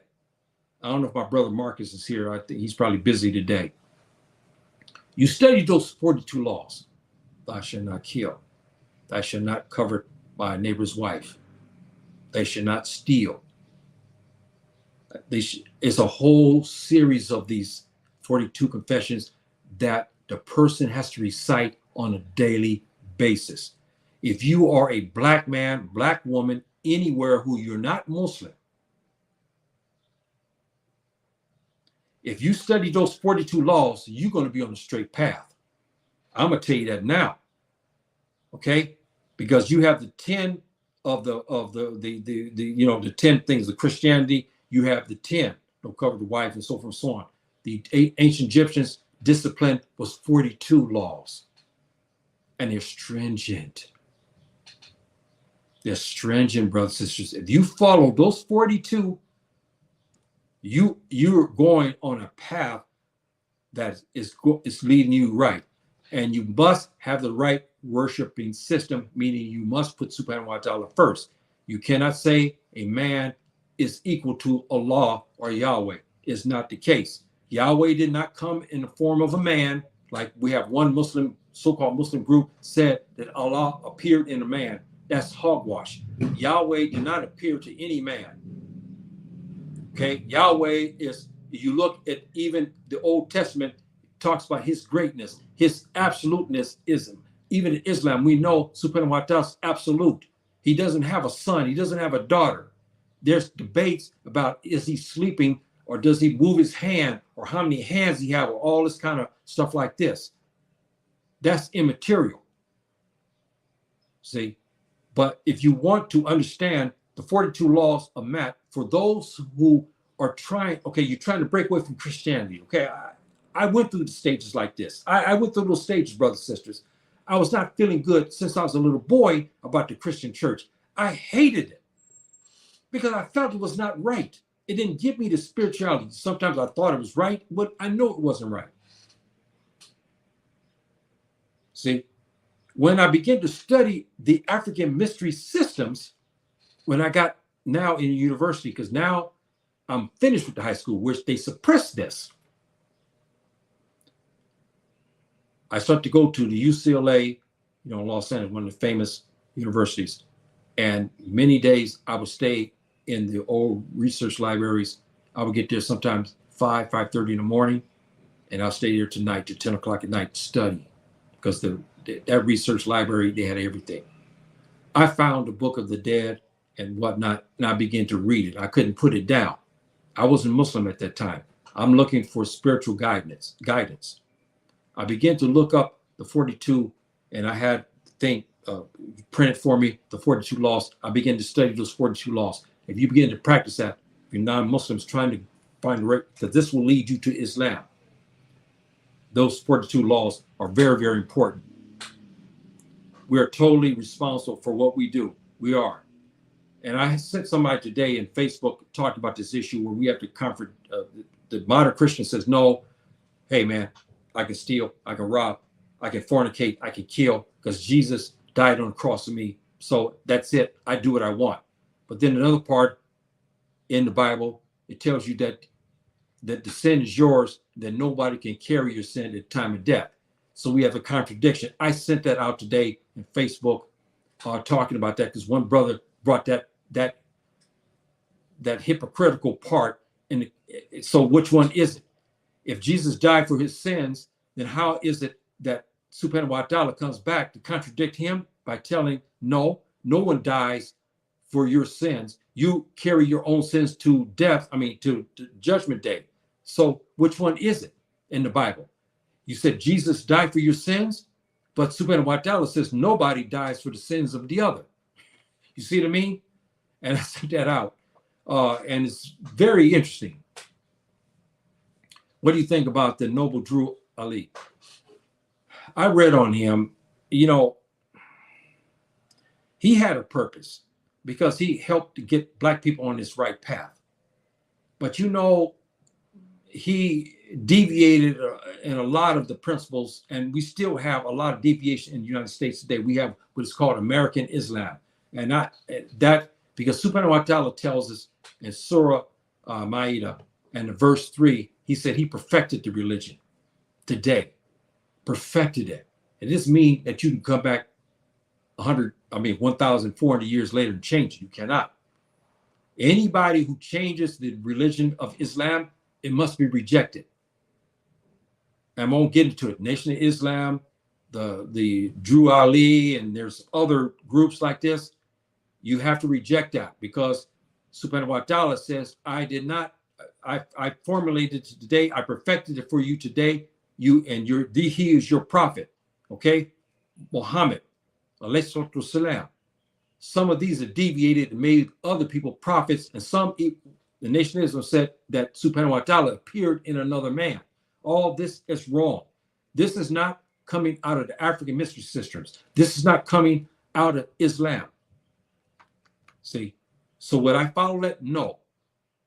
Was I interested in it? Yes. Before, when I started to become a new Muslim, a lot of the great Muslims we had today all fell into this trap because they thought it was the right path. But when they found it was the wrong path, they jumped from it. See? Even the Malcolm X, remember, he was indoctrinated in it. Then he found out the teachings were wrong. A lot of the teachings wrong. He went away from it. You know what happened to him. We won't have to get into it. How you doing, my dear brother? Are you a Moor? Are you a Moor? Well, I live here in Morocco. I have Amazigh. The Amazigh people are here in Morocco. Okay, they're not Arabs. They speak Arabic and culture is Arabic, but they're Amazigh people. That's their bloodline. Their DNA line is Amazigh. The Amazigh people we know. The original, if you look at all the documents I presented in my classes, I urge you to go back to read those classes in history, talking about this issue here in Maghreb and Andalus, to Spain. Part of the word Morocco is Moor, meaning black, right? Okay. Now, the Europeans start to have a designation for the people to the west. They call them Moors, and Moros for many. That name became Mauritania, Morocco. So the people living in this region, you can call them Moors because many are descended of. Now, I know you're saying you're looking at the white Amazigh today. A scientist cleared this up. You saw my class.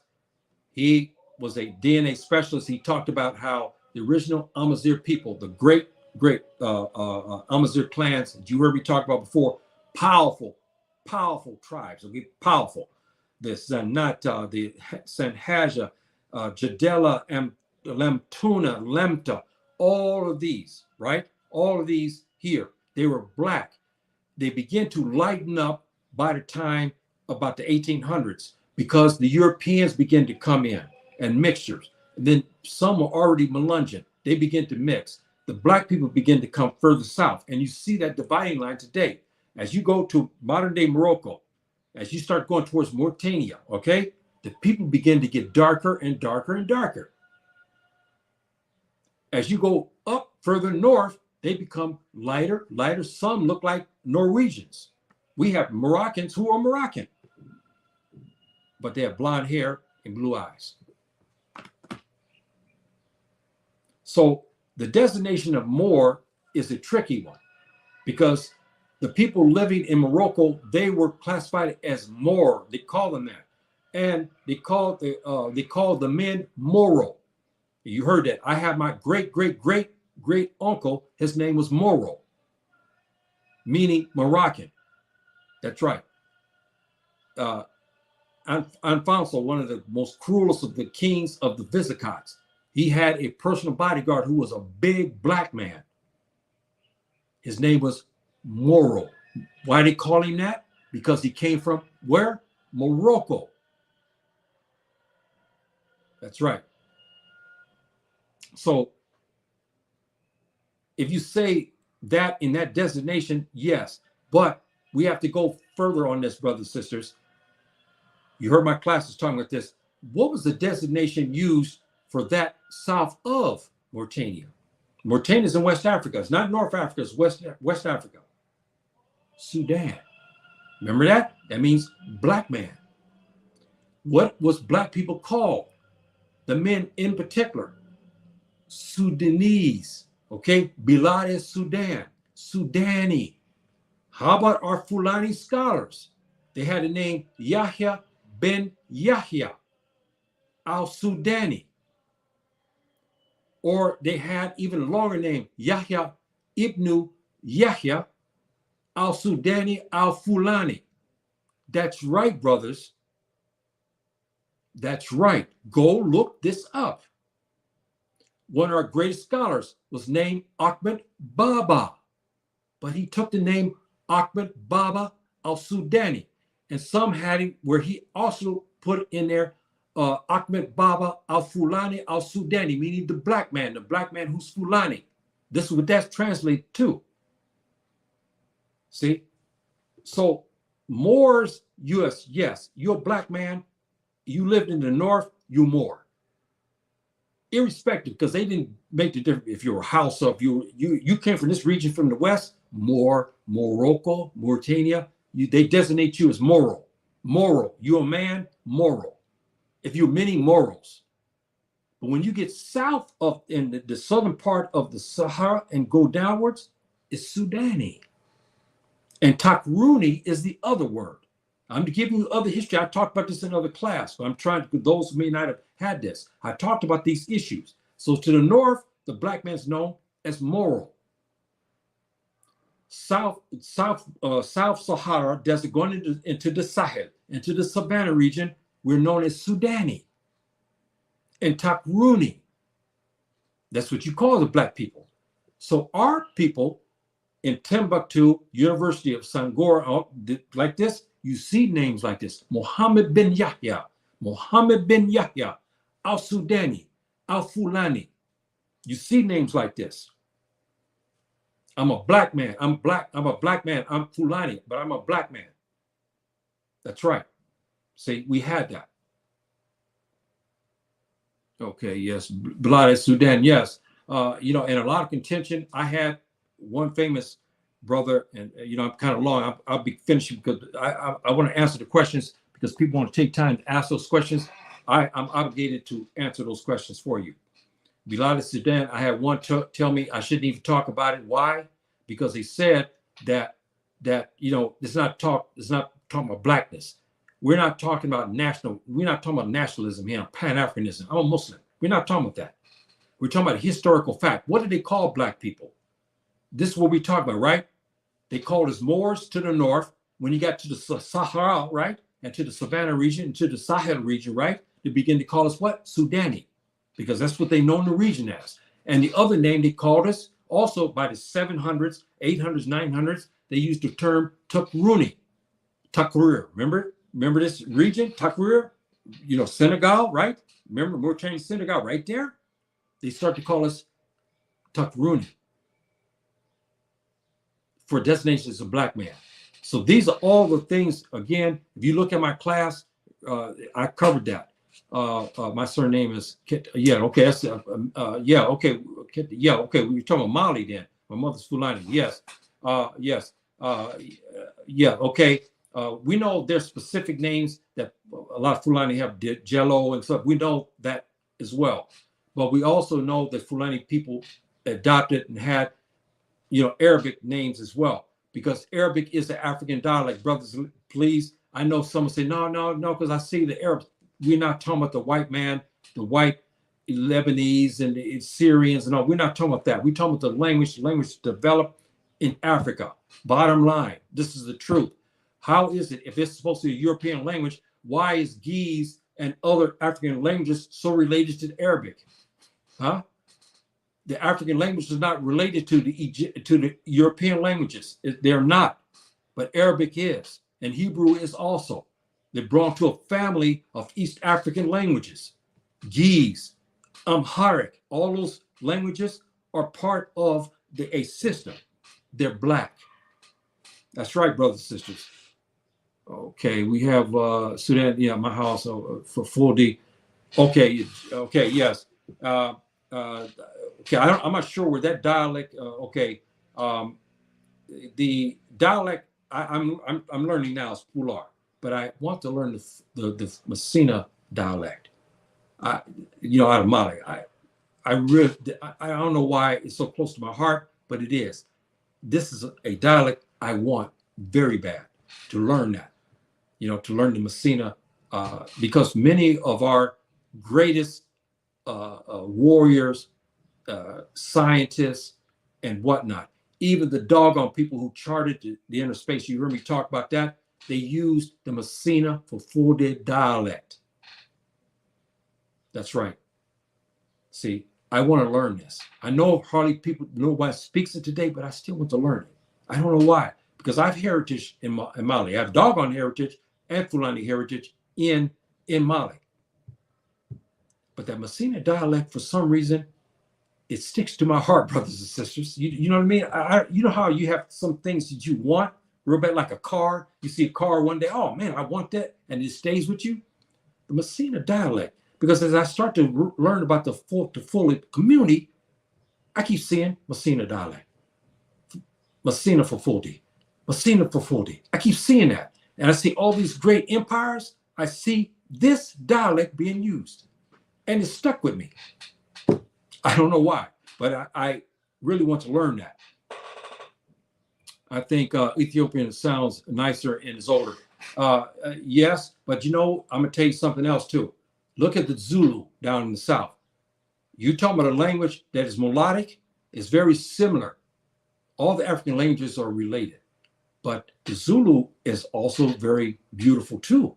Very melodic, because I studied that language. And it's very melodic as well. We have a lot of melodic languages that are easy to pronounce in Africa, a lot, like Swahili, see, which is a Bantu language, and Zulu is a Bantu language. So we have all of that. Okay, I want to make sure that I didn't forget anything. Okay, we got that. We covered that. Okay, yeah, my dear brothers and sisters. So if there's any more questions, I'm hoping today that we got something out of this today. And also, I want to say something to you.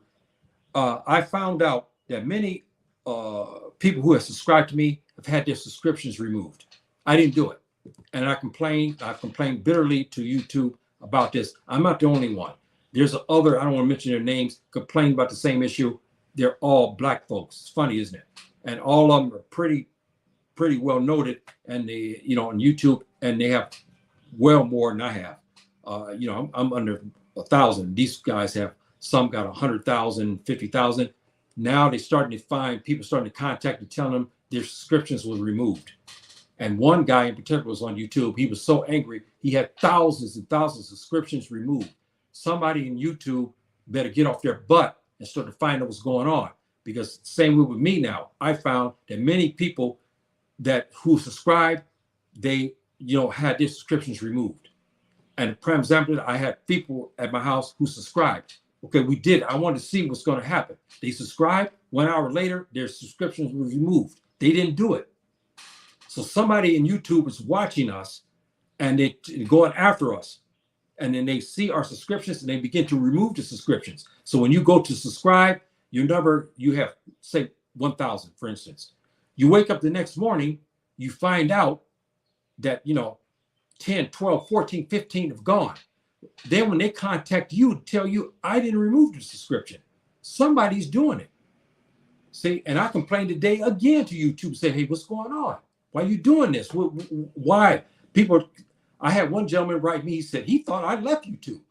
Because for months, he has not seen anything. Till one day, somebody told him, said, hey, he talked about this program. He said, what? He found out he had missed almost 5 or 6 videos because they removed his subscription. Our enemy works in devilish ways, don't they? I mean, I'm not the only one. There's other African Americans and other Africans who are complaining about this. I don't know what's going on. Separate kings that ruled England that later became, later President Anwar Sadat descended from, I would not be surprised, like the Falasha and the Faleta in Sudan. Yes, if what I read about Sadat is that his mother was a black woman from Upper Egypt. Upper Egypt is what? Southern, remember, you heard me talk about this, Southern Egypt, right? Of the cataracts. The cataracts talking about what? The Nile. And the upper cataracts mean the southern part of Egypt, and the lower cataracts is northern Egypt. Okay, we know that. We know his mother came from Upper Egypt, and she was a black woman. We know that because he told us that. He told us that. And I heard some things too. I was not sure because it's been so long what his mother, what her heritage. But I did hear something about Sudan, that she came out from a region that's noted for a region where we have mixture. If you saw my class on Sudan, I showed you how the Falata people in Sudan, what happened to them. They became the RSF who are fighting today. Remember, and they begin to mix with other clans in Western Sudan. They became the Mujahideen group we know today is RSF. If you look at the RSF people, most of them look, you put them in Kano or Borno or you put them in Kaduna in Nigeria, you would know that they're from Sudan. You saw these are just Fulani brothers, but they're actually Sudanese Fulani brothers. But they call them Fulani Arabs. Now that's what they call them because they speak Arabic. Okay, but they're Fulani, but they're Arabs because of culture and language. So we know that. And I'm not sure about the heritage, but I know his mother was black because he said that. And you look at Sadat too. You look at pictures of him, you see the complexion and the facial features in his hair. He was a black man. There's no doubt about that. Yes, you should be proud of your heritage. And all of us, I've been harping on this for weeks. We all should be very proud of our ancestry and that we're African, that we're Fulani, we're Hausa, we're Igbo. We should be proud of that and let nobody make you fall down and submit. Because if the European man who's Irish can beat his chest and say, I'm so happy I'm an Irishman, you should be able to do the same. Say, hey, so what? Yeah, I'm Hausa. I come from a whole line of kings and great civilizations. We can prove that. You see, so you should not have to backseat when those Europeans start talking about. I'm descended from the Tudor kings of England.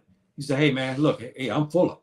Guess what? We had all kinds of sultans here, and we came into Egypt and beat your butt. You can talk like that because you did. From 700 to 1400s, we were running a great portion of Western Europe. That's right. I had to discuss. That's why I'm telling you that, because I had somebody talk. It was a good debate. It was friendly. But when I got this part about, hey, look, you want to talk about accomplishments, we came in and kicked your butt. So much so that when we came, we had a lot of Western Europe under our belt. And not only that, we mated with your women, produced another race of people called the Melungeons. It blew him away. When he got back to me, he apologized. He said, you're right. He said, Sheikh Yahya, you're right on what you said. See, so don't be ashamed, brothers and sisters, but you must learn your history. I had a bout like this because this guy took me on. He said, I see you Fulani people. I see this and that. I see you on cattle. How could you have civilizations? That's what he said to me. He said, what civilizations you guys have? What empires do you have? You see? So I began to brief him and counsel him until I got him all the way up to Europe. And when he found all this to be, he was humble. He said, Sheikh, thank you for telling me this. And he shut his mouth. So this is what you have to understand in your history, brothers and sisters. This is important. I can't go to Ghana and to visit the zone areas. Yes. Brothers and sisters, especially the sisters, there's been a lot of disturbances here in the last 6 months. If you are a Black woman, be careful going to West Africa. I won't have to get more into that. You guys do your research. There's a lot of stuff. There's been some rough things going on with some of our sisters. They got caught up in wrong things. Some were killed. That would happen in Ghana, and would happen in the Gambia as well. If you are a sister going to West Africa, if you could all possibly go with somebody, a family member, stay in 2s or 3s, is better for you, because there's things happening there in West Africa, and you have to be very careful going to West Africa. Very, very careful, and you got to be careful that you stay out of the war zones. Okay, what best? The jet match is best. I'll put this up here. Jet match.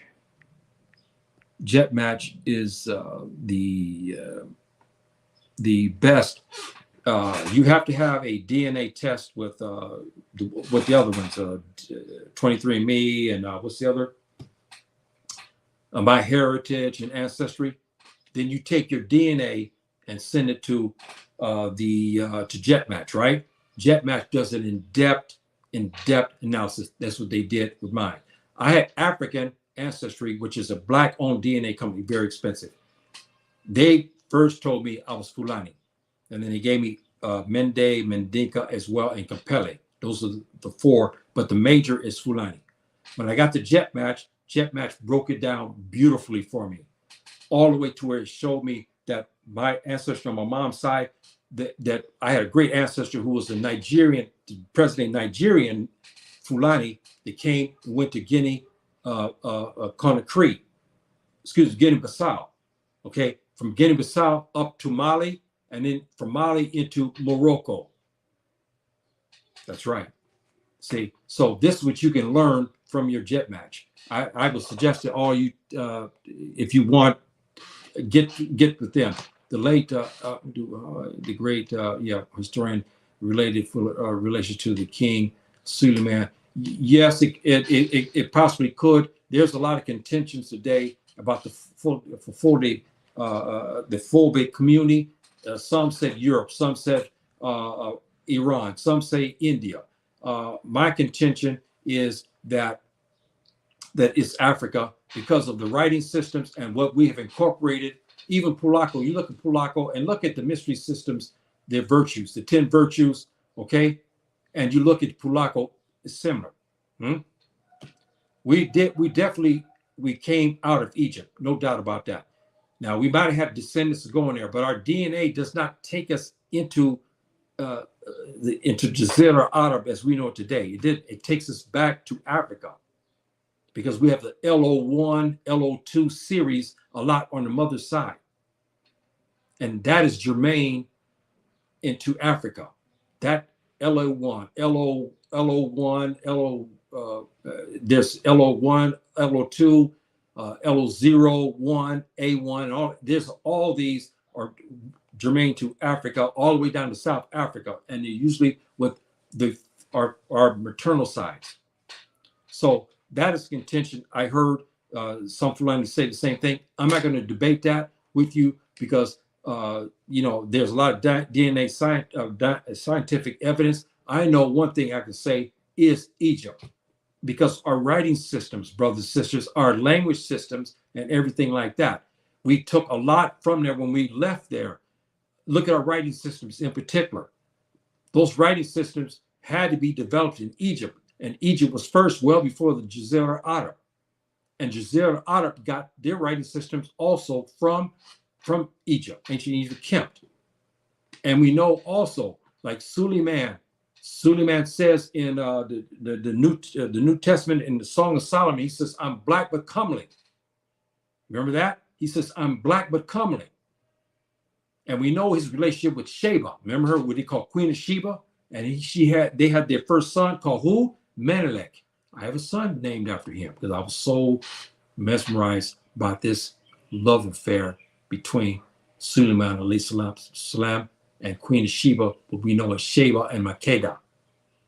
That's her real name, Makeda, not Sheba. Sheba is the kingdom that she's running, because she was running Nubia, but we know it's Habasha, Eritrea, and that area, and Yemen. And they call it Shaba. See, but her name was Makeda. Look it up. That was her name. Beautiful name, isn't it? I wanted a daughter, but then I changed it. My last daughter, I wanted her to have that name. It's a beautiful name, Makeda. Makeda. It's beautiful, isn't it? Makeda. That was her name, not Sheba. Sheba was the kingdom, but everybody called her Queen of Sheba because she is the Queen of Sheba. It's true. But her name was Makeda. Beautiful name. And she was a beautiful woman. I did a class, 2 courses on that about 2.5 years ago. I've always had deep love and respect for her. To me, she's one of the greatest women. We have Mary, of course. We know her as Miriam in the Bible, and in the pathetic religions, the Judaism, Islam, and Christianity. We all have reference for her as probably the greatest woman that we know on this earth. okay, in history. We know that. But we have to say also Makeda is one of those sisters. She's not above there yet. I'm not meaning she's at the same level, but she was an outstanding woman as well. Very just and beautiful black woman. Her name was Makeda. Even the name, you know, with a name like that, she has to be beautiful. Okay? And Suleiman loved her dearly, and their child was named Menelik. Menelik, I named my son, one of my sons, with that name. Very, very, very, very profound story. Well, I follow a priest, and I'm going to open up. That's good. Now, what Leslie, what is your what religion are you practicing? Are you Hebrew, or are you Let me know what you are. Okay. Yes. Got. Okay. Yeah. We covered that. And how can you explain the surnames among that surnames are found in Pakistan? Yes, we have. I can't explain all of that, but I will say this to you, and you do your research. You know that the Muslims ruled India, right? You know that. They ruled it for 1400, come now, 400, 1000. Yeah, 1,000 years. When Islam had all its empires, many of its sultans were what? They were from Habasha, as we know in Arabic, and Nubia in ancient times. Huh? Think about this. And many of them had names, and Malik Anbar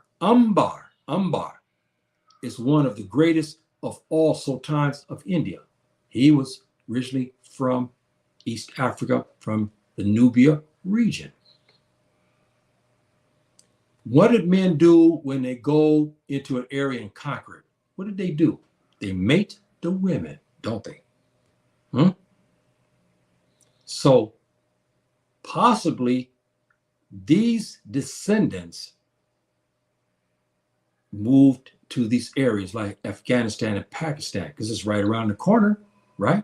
There was no Pakistan in ancient times. It was all part of India. I just food of thought. Food of thought. 1,000 years, the Muslims, and they had a sizable black African population that originated from Nubia. And this one of the greatest of all sultans, Malik Anbar. That's his name, Anbar. And men as powerful as that, they had beautiful Indian women to mate with. Okay, we know that, right? So they probably had hundreds and hundreds of children. And there was no such thing as Pakistan and Afghanistan in those days. So that's probably why you can find those names there, because the Africans were there, and most likely they could be of Fulani heritage, as we know today. Okay, they're possibly of that, and they went into that region, because we know the Fulani people were there in Messer. There's no, in Kemp or Egypt, and there's no dividing line, because the dividing line was due to culture, and they called themselves Nubians. Okay, and you heard me talk about them before. So the Nubians, came in varieties of different colors. Okay, we know that, meaning brown to jet black. There was no white skin. That's ridiculous. So that's probably why. That could be because we were there in India and we were rulers in India for 700 years. Do your research on that. And one of the greatest of sultans was Anbar. And if I remember right, he had, I shouldn't even say it because I don't know the number, but I heard some astronomical numbers of women he had in his harem or under his maidens. And men of this powerful, men have a pick of the most beautiful women. And as my teacher in Ghana used to always tell me, he said, it's men's nature to what? Eat and mate. He told me that. He made that comment to me. You heard me talk about Mr. Kotze, and I was passed on when I was in Eastern Ghana in 2002. I learned under him. He always tell me this when I start telling things. He said, hey, look, it's men's nature to eat and mate. Okay, he would tell me that a lot. So this nature, man, he got food on the table, good food. he's going to go mate. Okay, we know that. This is simple fact of men's nature. Okay, before they called Queen Sheba. Yes, now this is, yes, they call her the name, but you do further research and look up the name Makeda. It's her name. We know that in Islamic traditions, this is the name also, but we know the tradition name that came out from Giz is Makeda. We know that. See, Makeda, it's there. Do your research, do deep research. You can even put that name in there and you'll find it. You'll see, oh, this is the other name of Queen of Sheba. You'll see that. Kemetic priests. Yes. Somebody tell me something. Where did these priests who ran the mystery system, where did he come from? My teacher in Ghana posed the question to me, asked me, I didn't know. I asked him, he says, none of us knew where these priests, how did he come to give us these lessons? We know when it came to West Africa, we know they left Africa in ancient Egypt. These men appeared and disappeared. Excuse my French, brothers and sisters, who in the hell were they? Because that's a mystery. They weren't common folk. They came in and gave them things that nobody, that's why it's called the mystery systems. When they began to talk about the inner space, they had no telescopes, but they charted out and they taught it. And even is mentioned in the documents about the mysterious nature of these men who taught. We knew the founder of the original founder was Trismegistus is his name. But we have another name in a Khan language. I'll get into that for his name. But Trismegistus is the name that we use. We know he's a founder of the mystery systems. But where all these professors come from? Very interesting, isn't it? Okay, Shrine. Yeah. Oh, yeah. Okay, you guys have one in New York City. Yeah. Yes, I read that. I have read that before. I'm hoping these schools pop up all over the place because they will keep the brothers from banging and slanging dope and everything like this. You know what I mean? They hit the mystery systems and go there. All that banging and slanging is going to be over. Okay, it'll be over because it'll bring them to the right way. The Jewish book Torah derived from the Torah we know was divine, prophetic teachings from Subhanahu wa Ta'ala who gave to Moses. But we also know Moses ﷺ was trained in the mystery systems of Egypt. We know that as well. So that is it. Now we know there's been some changes, and Subhanahu wa Ta'ala was angry about that. He told us in the Quran he would not allow the Quran to be corrupted like the other ones got corrupted. And you notice we're over 1,400 years, right? And now what has happened? Okay, you see the Quran. You can pick up a Quran in Texas. You can pick up one in Afghanistan. You can pick up one in Japan. You can pick one in Germany. They all say the same thing. If it's written in the Arabic text, in original text, they all say the same thing. There's 140 different Bibles, brothers and sisters. How corrupted it has become. I already gave you some of that corruption, talking about which is true. Jesus died for all the sins, but then Subhanahu wa Ta'ala says in another chapter that nobody would die for your sins. You carry your sins to the grave. So which one is it? Because the Bible became corrupt. That's why it's 140 versions. And I gave another thing talking about this. I'm going to have to get ready to close. I answered a few more. I got to close. I got to go to pray. My wife is talking to me about that too. There's 140 different versions of that. Used to crack me up when I was in the church long time ago, right? I used to sit there and marvel. I'm a kind of a thinker. The pastor would ask someone to read first chapter or the first 2 verses of Song of Solomon. So, for instance, 5 people will get ready to recite it. You get mixed up because each reciter has a different version of the same verse. And I used to be mind-boggling to me. I used to hear them recite, and you hear, so which one is? And you hear, no, this is the New Testament. This is the King James version. This is the new addition to the new, all of these different excuses I used to hear. This is the more authentic. Each one was reading from the same verse with different meanings to it. And the Song of Solomon no different. One will read, I'm black but comely. One will says, I'm dark and comely. See, I used to always get mesmerized when I saw that. So that is something that we have to, think about. I love and respect all the African belief systems. Yes. Now, let me say this to you. I don't want to anger anybody, but I'm a Muslim. I have to be true.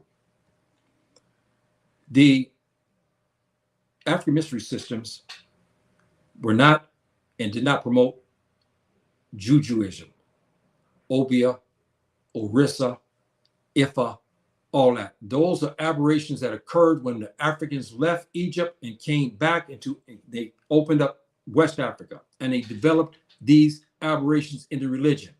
If you look at the mystery systems and the schooling, there was no Juju, there was no Ifa, there was no Orissa, there was no voodoo, there's no Obia. None of that existed.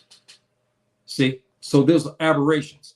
Yes, you respect it, but as a person, if you followed if you want to old religion, if you want to follow, you follow the 42 confessions, as I told you, you'll be on your straight path. It'll take you from Juju. It'll take you from Orissa and everything else. You don't have to disrespect it, no, but it'll take you to a higher proof and more closer to Subhanahu wa Ta'ala, because this is the religion of Subhanahu wa Ta'ala, close to that religion. Juju is not. That's why I argue with many brothers talking about, we did this. Wait a minute. When we left, the African mystery systems was not based upon Juju. It was not based upon Orissa or whatever. Those systems fought that because those systems developed relationships with the devil. The African mystery systems takes you to the cosmos, takes you up to learning Subhanahu wa Ta'ala, and it gives you the truth and whatnot. It didn't tell you to mix with the devil. It tells you something totally different. It didn't say to use magic. All the proper documents we know today, the Vedas in India, the Quran, the Torah, they're all against using magic and the tempestuous arts of the devil. Okay, that's true. I don't mean to hurt anybody. That's not what I'm here, but I want to show you there's a difference in the school systems of the mystery school systems versus the so-called African traditional religions. Okay, it's a big difference. Big difference.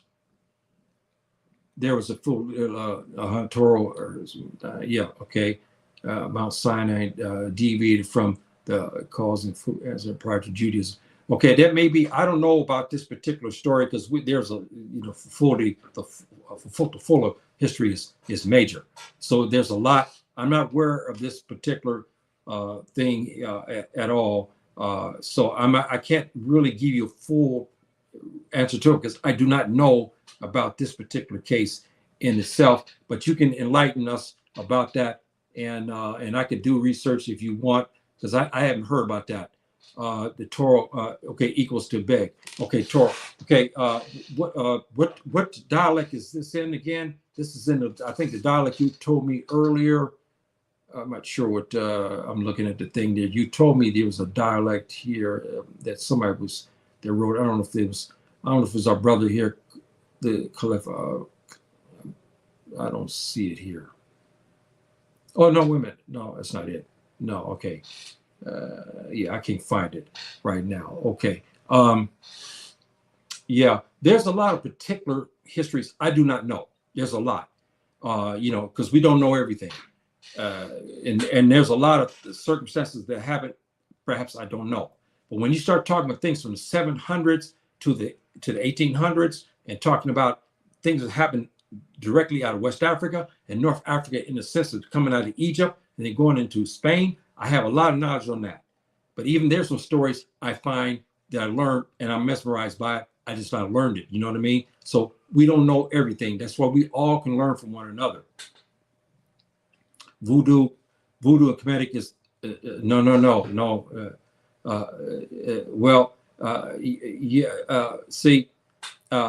There's there's some differences, my dear brother, because if you look at the 42 the 42 negative confessions, there's some things that are adverse to the yes, voodoo has its where it worships Subhanahu wa ta'ala, but you look at the virtues of voodoo and look at the virtues of the 42, what our people what they went by in ancient Egypt, and the mystery systems that was brought to West Africa originally.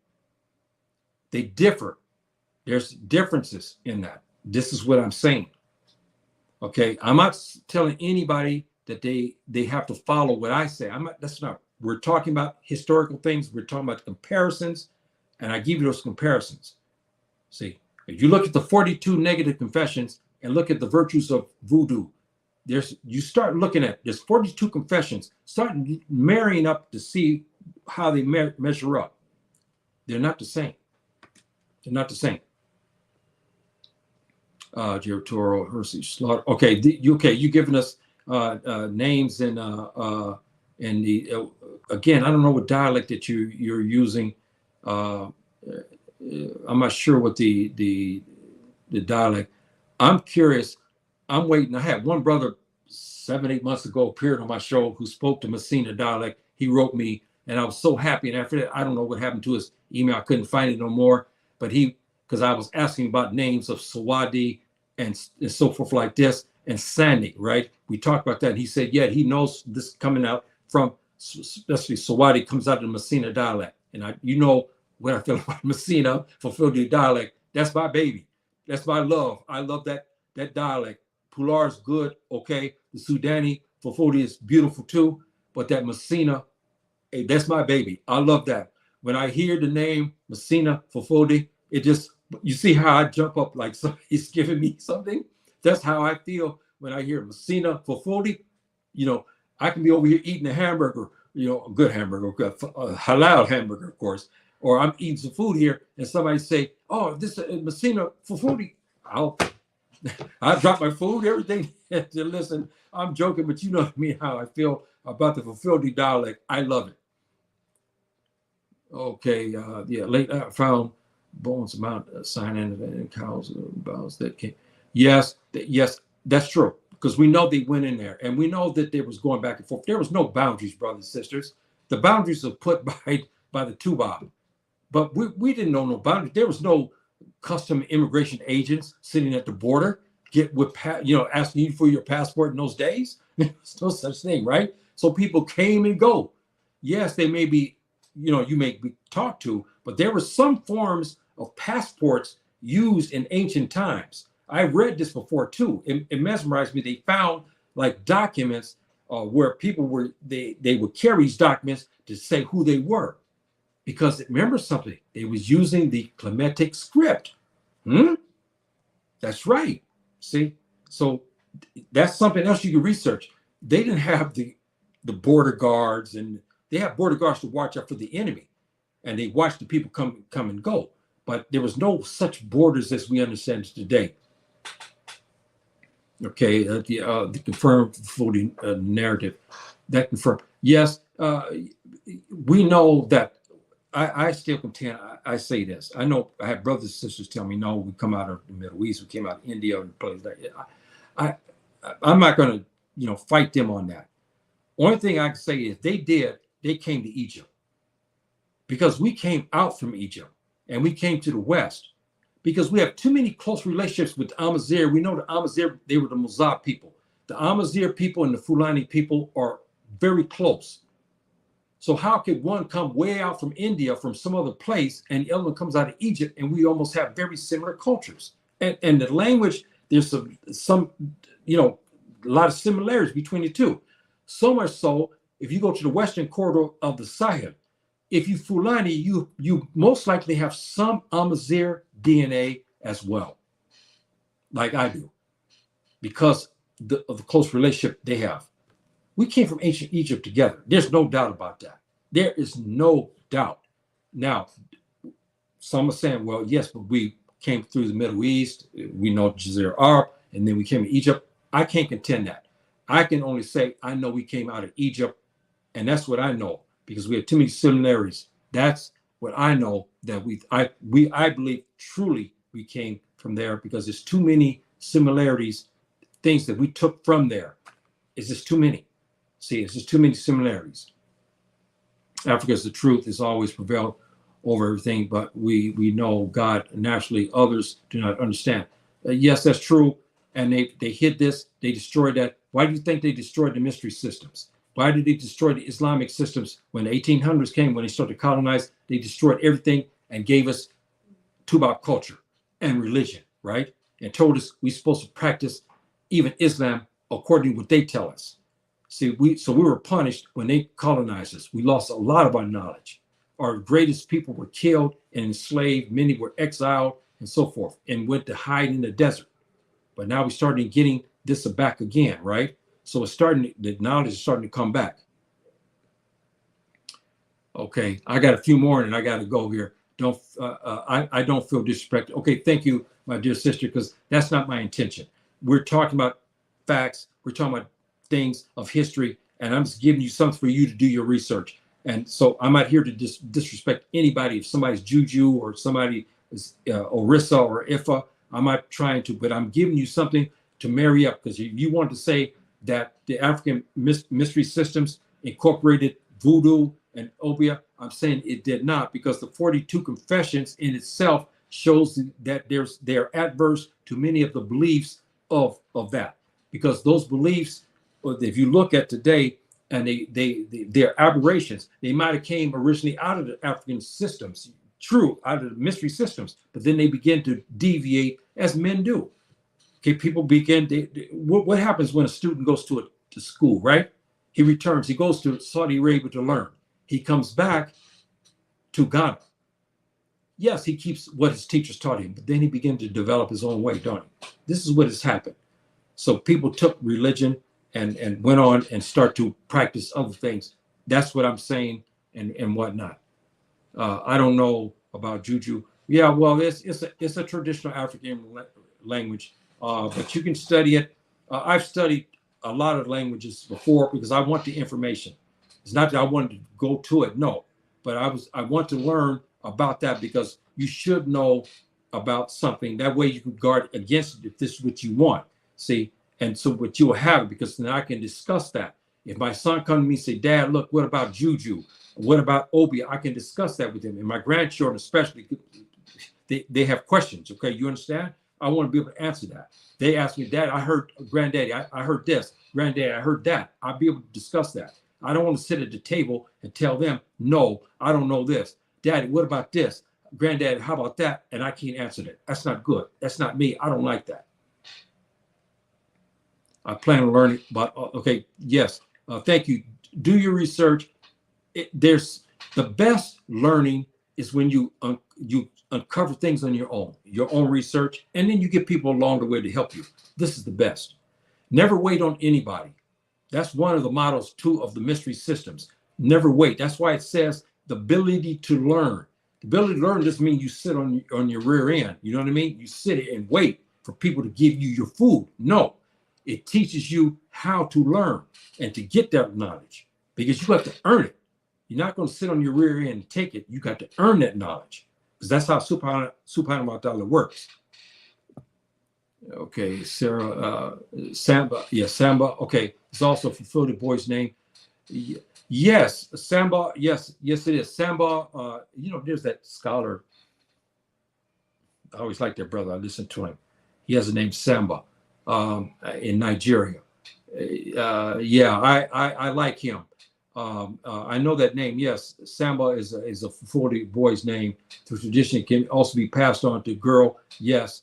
Because yes, it could be. There's Sarah's. Okay, yes, yes.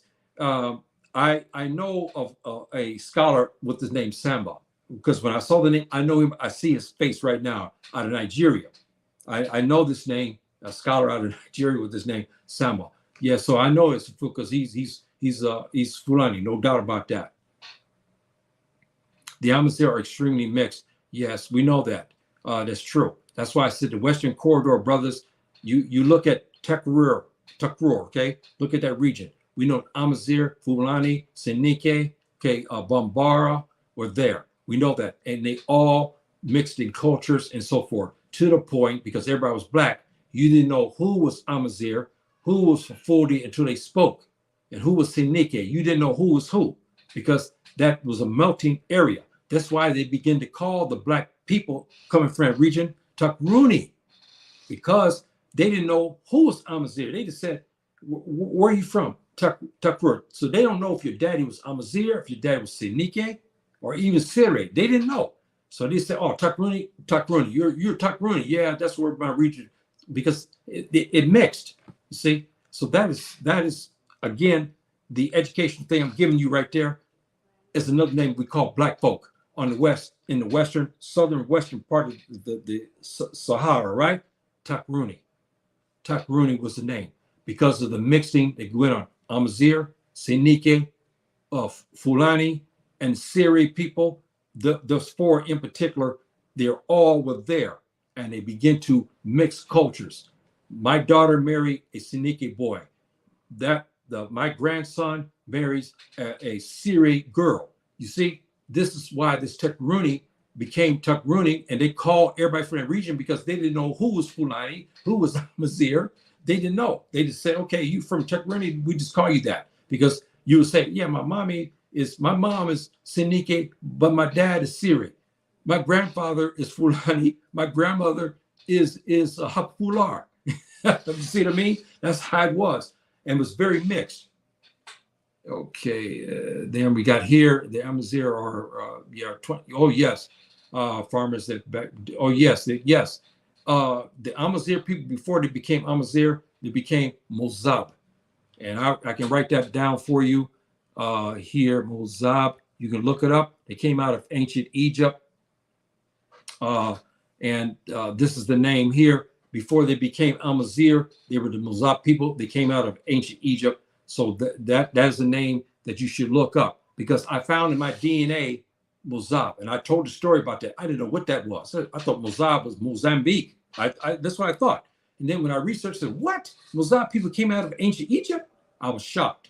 See, so that is something I just wanted to give that little side history again. The Egyptians were very mixed.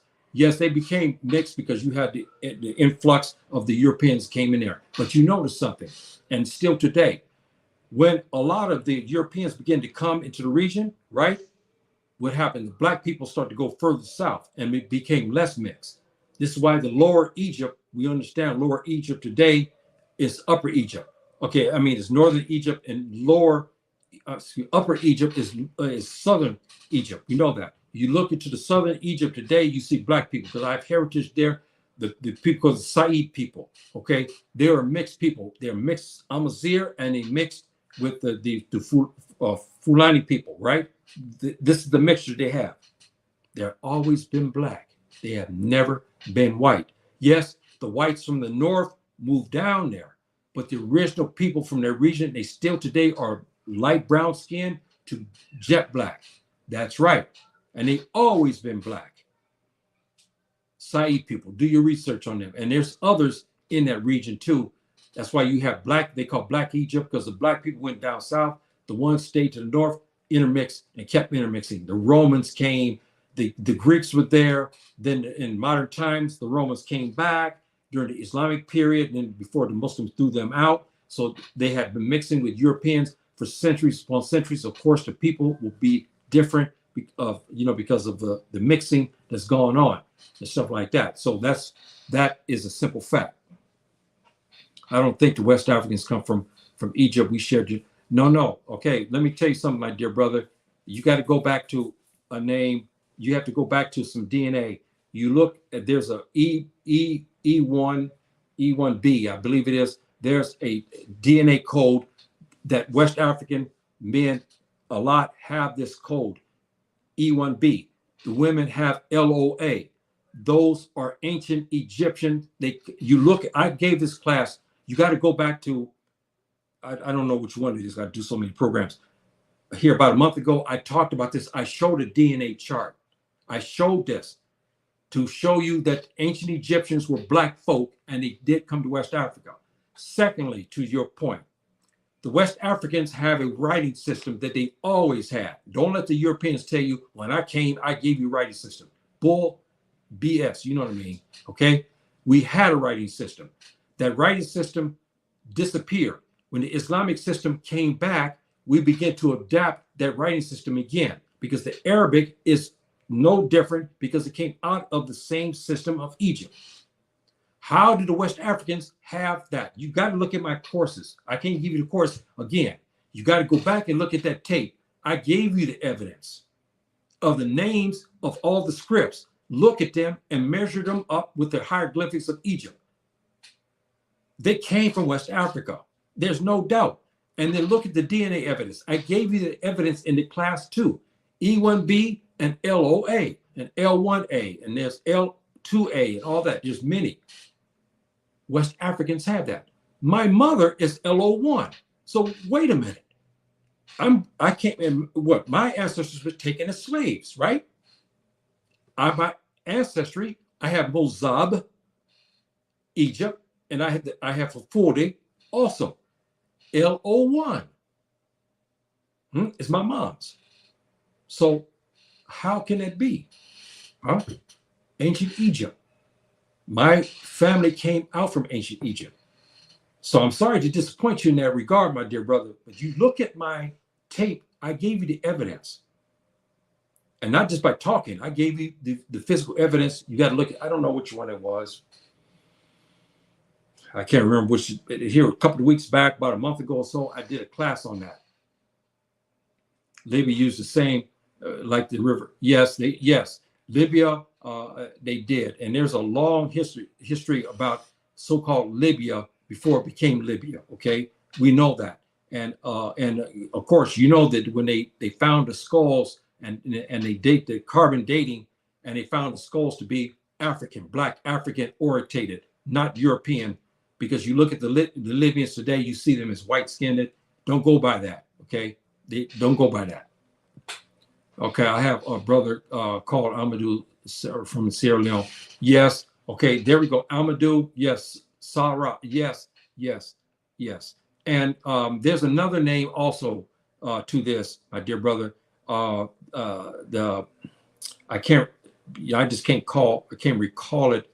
And I believe it's under the because there's in Mali, they have this name as well in the Messina dialect, but they call, I can't remember what they call it, but it's related the same as that. So yes, you're right. Messina has a different variation of that name, not Amadou, but Sarah. What they call that? I can't in Messina dialect. I can't think what they call that. If we got somebody, I'm hoping to get somebody on one of these days with the Messina, Fudi dialect. I want that so bad. Okay, DNA doesn't lie, brother. That's right. It doesn't lie. It don't lie. Okay, and whatnot. And again, you got to look at the evidence, not by the faces. My teacher in Ghana, you heard me talk about this the other day. We're all adults here. He proposed something to me about women of Eve. He said somehow or another, Subhanahu wa ta'ala left marks. Okay, one thing about a Black woman is, and even when she becomes light-skinned, he said one thing does not change. Her hair color may change, or even her eye color, her facial structures may change. But he said her parts don't change. That's what he told me. To show that even if they start to mix, the African designation of Black is still in her parts. You know what I mean? He said that's an indicator. And he said if you look at the European woman in France, or the European and Asian, not Asian people, they have that. Some variations of that, especially Indians. But you look at the European woman, the Swedish women, they don't have that. And there's other variations to that too that Al-Jahi has talked about. But my teacher explained this fact to me about that, about don't look at the hair, this and that. He said, you go by the woman's parts. I gave a class talking about that. Al-Jahi said that, and he wrote that. That's right. He talked about that because he was the first gynecologist. He wrote that. He found these differences in Black women versus other women. And I won't get too much in that, but he did. He wrote on this because he was a gynecologist. He found significant changes and differences between a Black woman in her parts than a European woman. Very interesting. Yes, the same functions, but there's differences. Mm-hmm. Very interesting. The DNA doesn't prove we come from Egypt. Well, wait a minute, brother. How can you say that? Because if you look at the R system, right? If you look at the R is what? Egypt. I mean, R is what? European, right? Originating out of Europe. Where are there's no R series related in Egypt except those who came from Europe in modern times. Yes, they came and they're there. Yes. And he mixed with African woman. The man will carry the R. Yes, he will carry that because the R is related to Europe, no doubt. But you tell me what DNA designation from Egypt, because you try. I know what you're trying to do. You tell me what is the DNA, what is the genotype of the ancient Egyptians? If it's not LOA for the woman and E1B for the man, E1B, E12, there's a whole series, and there's also, I forgot another M. I can't remember. I gave a class on this, but you give it to me. What is the genotype? If it's not, as you said I'm incorrect. Okay, give me what you think, not what you think, what you know, and give me the proof to that. Okay, I put Mazah people here. Okay, prepares West Africans man are yeah, there we go. M2. Yeah, there's a whole series, E series, yes, and yes, EB, yes. And also LOA, because LOA, they went all the way from Egypt down south, back up into Egypt again, and then across to West Africa. I gave the DNA chart what the DNA scientists have found. It's very interesting. My mom is LOA1A. That's their designation. You look that up. Very interesting. It goes from ancient Egypt down, back from the southern part, back into Egypt, and across all the way to North Africa and to West Africa. Very, very interesting how we rotated around through this continent, and then up into Jazeera Arab, up into the India, into the Indian Ocean. We got islands still today of black people there. Black people went into Asia. Black people went to the South Pacific. The Fijian people. Look at the Melanesians. They got kinky hair, black skinned like us. Kinky hair, the whole thing. So we've traveled. It's often used as per descent of Sarah. Okay, yes, all right. Okay, well, I'm not aware of that, but thank you for giving us this tip of information here. Probably yes, but I'm still trying. Okay, okay, yeah, I got the dialect now. Foot the jello. Okay, that's the dialect. Foot the jello. I thought that's another dialect for that. That's Pular. That's Pular. That's in part of the Pular corridor. The Futujello region is part of the Pular. If there's a separate dialect under that, okay, then let me know, because I know that region there, that's Pular. Because as you start going further east, you have the Pular, and then you go into the Messina for the dialect. So yeah, let me know on that. Okay, I am yeah, okay, FB. Okay, you got that. That's okay. You say that's on whose side? Your mom's side or your dad's side? Ancient Egyptians match. Okay, L3, yes, one. The U6. There's okay. That's now. Let me warn you, brothers and sisters. We have some Egyptian challenges because they took DNA from not from royal mummies. I gave it again, my dear brother. I'm not going to get my class again here. You got to go review that tape. I covered how these so-called scientists took DNA out of Egypt. And I'll get on that, and I'll stop to talk about that because you got to review that. They went and did DNA studies on the Europeans who were there, the Romans, the ancient Romans and Greeks who came there as warriors and conquerors, right? They did DNA. And of course, you came with R series and other series. And they said, this is the real Egyptians. But they didn't do the royal mummies and the families of Egyptian families. That's how we came up with the E series. That's how we came up with the L series, because the ancient mummies and families and people are the series that I talked about. They're not in the some of the R series and the others. I talked about that. I gave evidence to that, and I'm not going to try that case here. You got to review that tape because I can't argue with you because you won't look at that tape. I'm not going to do the class here. I gave the class on it. I gave it evidence. It's for you to look at that and then refute it because here you going by some what they told you, and some of these designations here came out from the Europeans who were there as conquerors. They are not royal Egyptians. The royal Egyptians, what did Herodias say? Herodias, when he was there 440 years before Jesus was born, he said that the Egyptian people were black-skinned with thick nose, wide nose, thick lips, and kinky hair. He said they were burnt, not light, burnt by the sun. Burnt means what? When you burn the meat, it turns what color? Black. When the wood is burnt, what happens to it? It's black. That's what he did. He called them Ethiop because they had no name for us. I gave it class, and that'll be it. If you ask me any more about this, I'm not going to answer you because you want to try the case out here. I'm not talking about that case again. I gave a class on that, my dear brother. You review that because what you do in here, I talked about that. You pulling up some of the findings from some of the racist Egyptologists who examined white, conquerors and their families who stayed in Egypt, mostly in the northern part.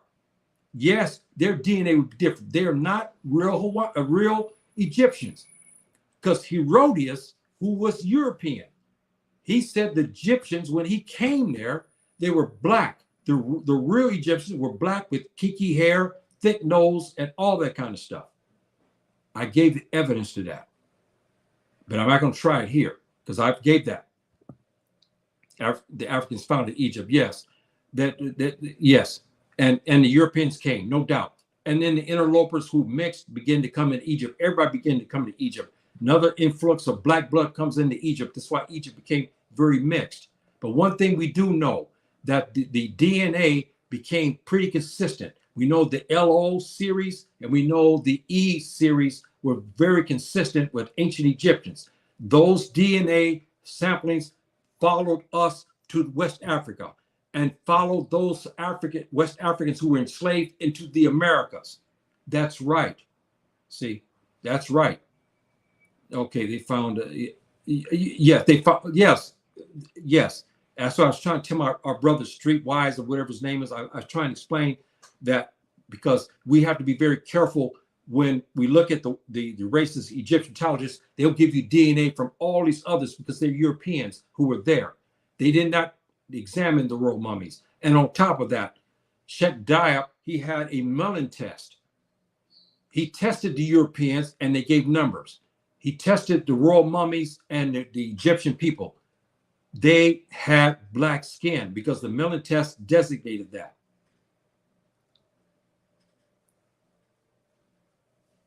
Yes, they are serious because why? Where did the house of people go? Where did the Africans go? We've traveled up into Europe. We went there. We went all the way even to the Americas. You will find that. But the R series began to mutate because as the people, the genetic drift, they were now not black anymore. After thousands and thousands of years, Subhanahu wa ta'ala said, you don't need your black skin anymore. You don't need the kinky hair anymore. You don't need the long muscles and the slender body. You need to be heavier. You need more fat in your blood. You need light-skinned because now you have cold to deal with. So this is what we call genetic drift and natural selection. The people become whiter and whiter. That's right. See, so again, you got to go through this history, see, and do it right. Okay, yes, it's in Egypt. Yes, L3. Yes, it's in Egypt. But I think you're trying to. I'm trying to get your drift, my dear brother. It's like you're trying to take Egypt from Africa and move it into Europe. And this is where I've had these battles, and they're still doing it on YouTube today. And I'm telling you, you're going to get whipped. Because if you look at my course, I don't know how you're going to refute that. Because you got DNA evidence plus eyewitness testimony. Why is it that you don't want to believe black people, But then whites write the same thing, okay? Historians, and there's many Egyptian Roman historians who talk about ancient Egyptians, call them black people.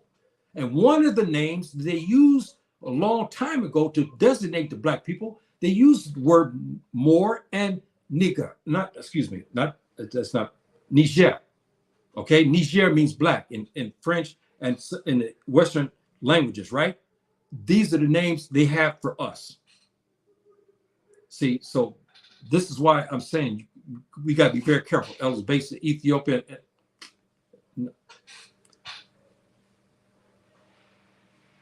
You know what? I think I've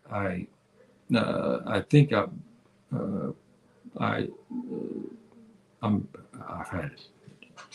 Okay, our brother here is he's to me he's a troll.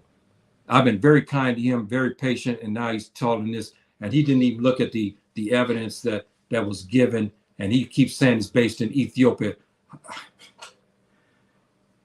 I don't know where he's getting that from. I know he's here to upset the apple cart, so to speak. I gave my class. He refuses to look at the tape. Matter of fact, I'm going to remove him out.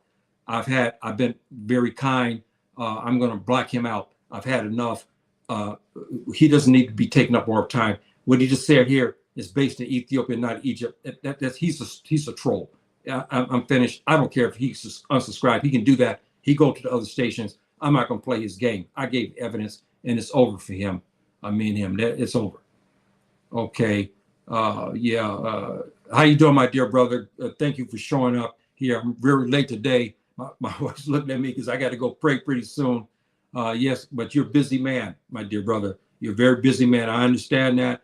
And I'm hoping you review my tape and make some comments. You've seen our dear brother Streetwise. I think the comments he was making, they were way out of line. He wouldn't even give us. He said the last part, the LO was based out of Ethiopia, is astonishing. And why he won't look at my evidence on my tape, I don't understand that I gave to talk about that. I showed the DNA chart that the scientists uncovered. And I don't know, he doesn't want to look at that. And to me, he's a troll. I don't care what he's thinking. I gave him enough rope. He hung himself with it. So now it's it. According to oral tradition, Hausa came from East, more specifically Sudan. Yes, they came in that region. Yes. He said the Hausa people, again, came out of Europe. Look, brothers and sisters, I've heard the same thing about the Fulani people. White people cannot make black people.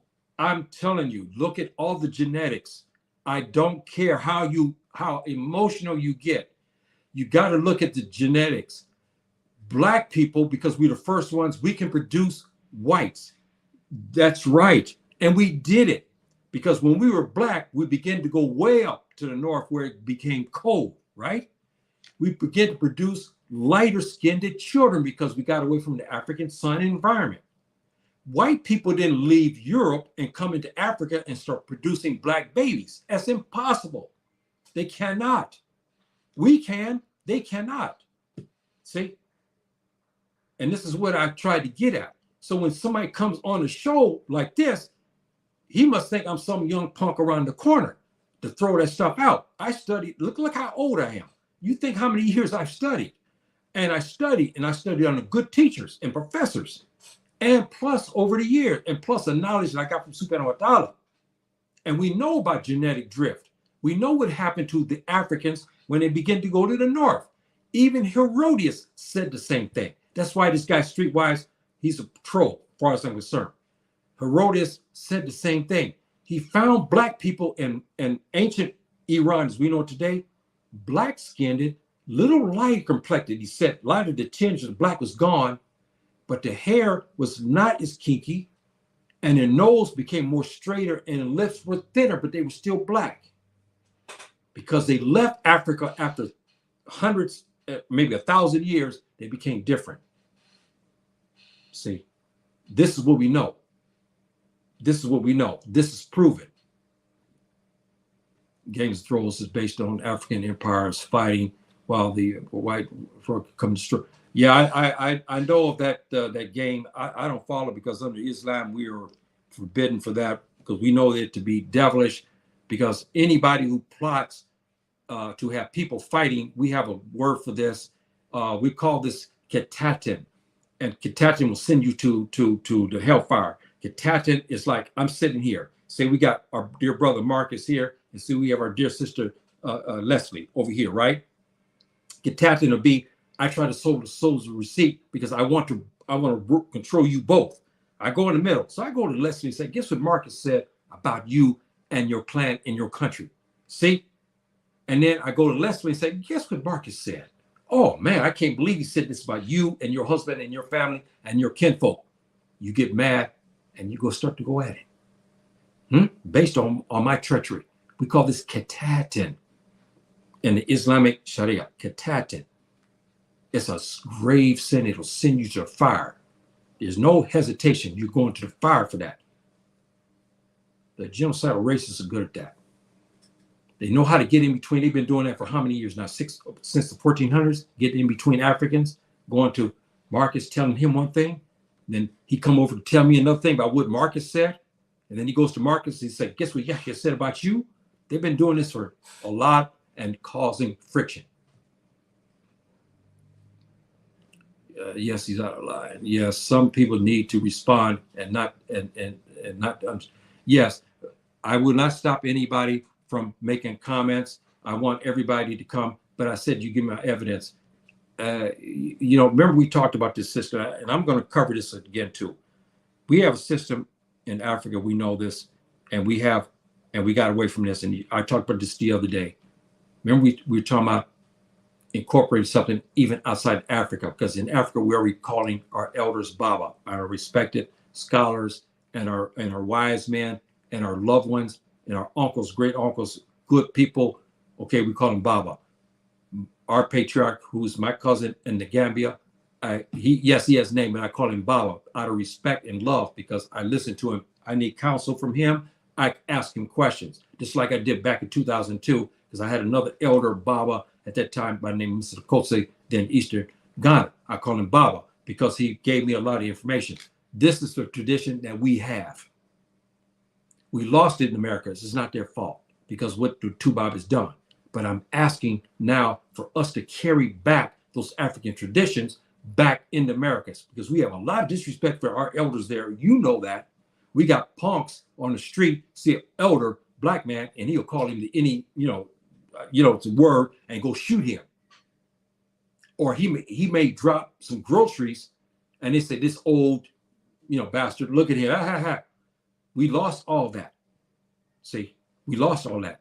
It's going to come back one of these days. And we can start now. The brothers and sisters in Africa, in America, who are Africans born in America, you go and start to teach that. You teach your children. You call the elders, your elder men in the family, and even the men that you don't know, that you love and respect. You know them to be good men, Baba, because that's our tradition.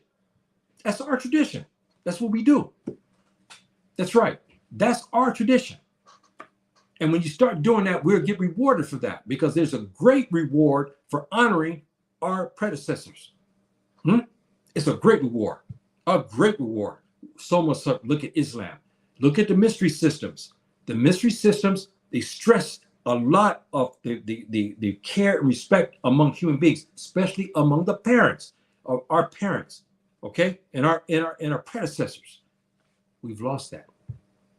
And we're kind of starting to lose that in Africa, in many big cities now too, because they look at the American film, they get influenced by many African Americans, the wrong African Americans who bring in a Tubab black culture, and they start to follow that. They begin to lose a lot of African traditions. This is not right, and this is what we have to formulate, and we have to go back to that, especially in the Americas. Thank you, my dear brother. Great to find a great show. Thank you very much on that. And I'm getting ready to close here. My dear brothers, I have and sisters, I have a problem. And other African Americans are having this too. I've uncovered the same thing. Another, I don't want to mention his name. He uncovered the same thing. He found thousands of his subscriptions. People removed it. Okay, somebody on YouTube is doing that because he had the same problem. Another African American reported the same thing. He had thousands of subscribers removed. And I'm starting to find out too. I even tested that. when I had last 8, our celebration here after Ramadan, we had family. Many of those family members, their subscription was removed. And I complained again to YouTube about that.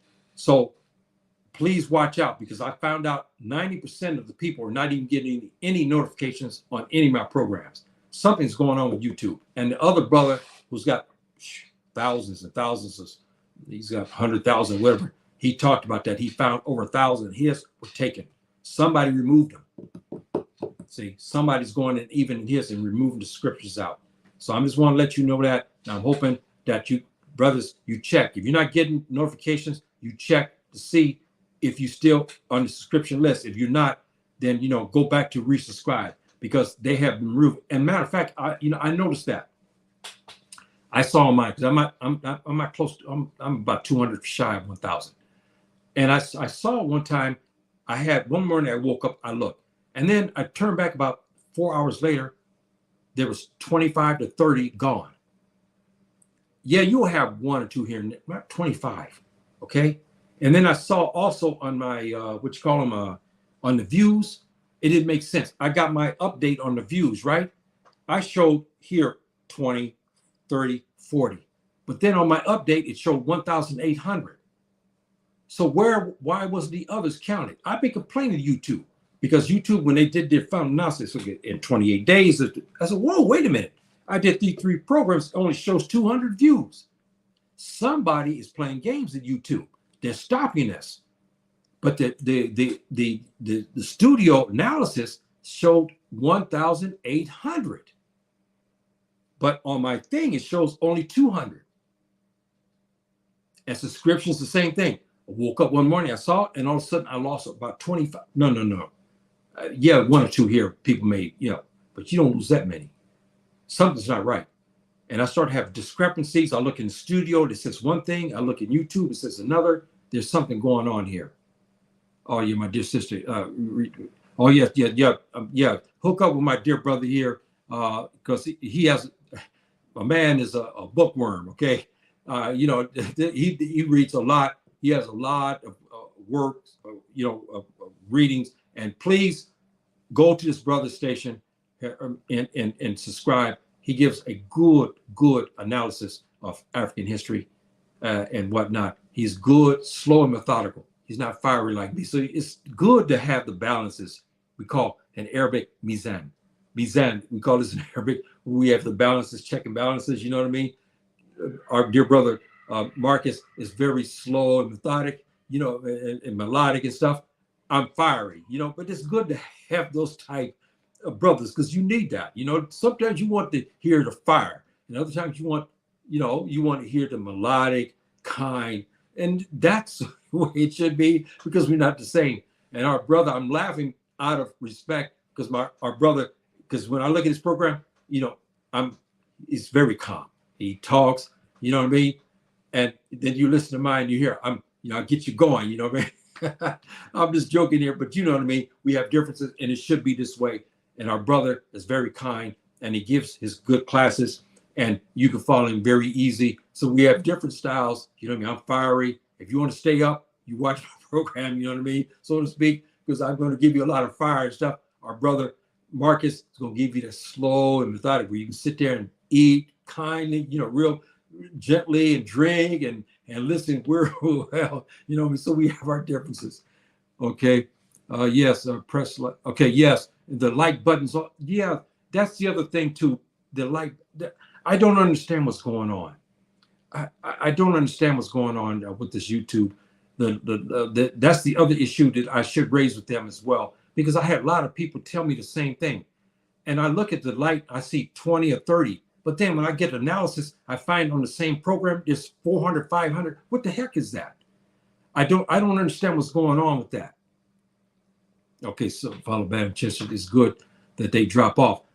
Yes, it's best, but people sometimes will do this, and we have our enemy. They will come on the programs and just to get it going, hoping you will make a comment or say something ill-advised. But I won't get into that. I gave him enough rope. I told him to go back and review. I gave evidence he didn't want. He just keep talking. So I can those people. I don't have enough time for this. I'm an elder. I don't have time to play kids games. We're all here trying to learn. I want to learn from everybody. Everybody want to learn from me. We don't want this sidebar crap where he refuses to look at the other tapes and come with his own evidence, where there's no evidence unless it's coming from a tubab that says that the L series originated out of Ethiopia. That is incredible, because there's no Ethiopia. It was Nubia.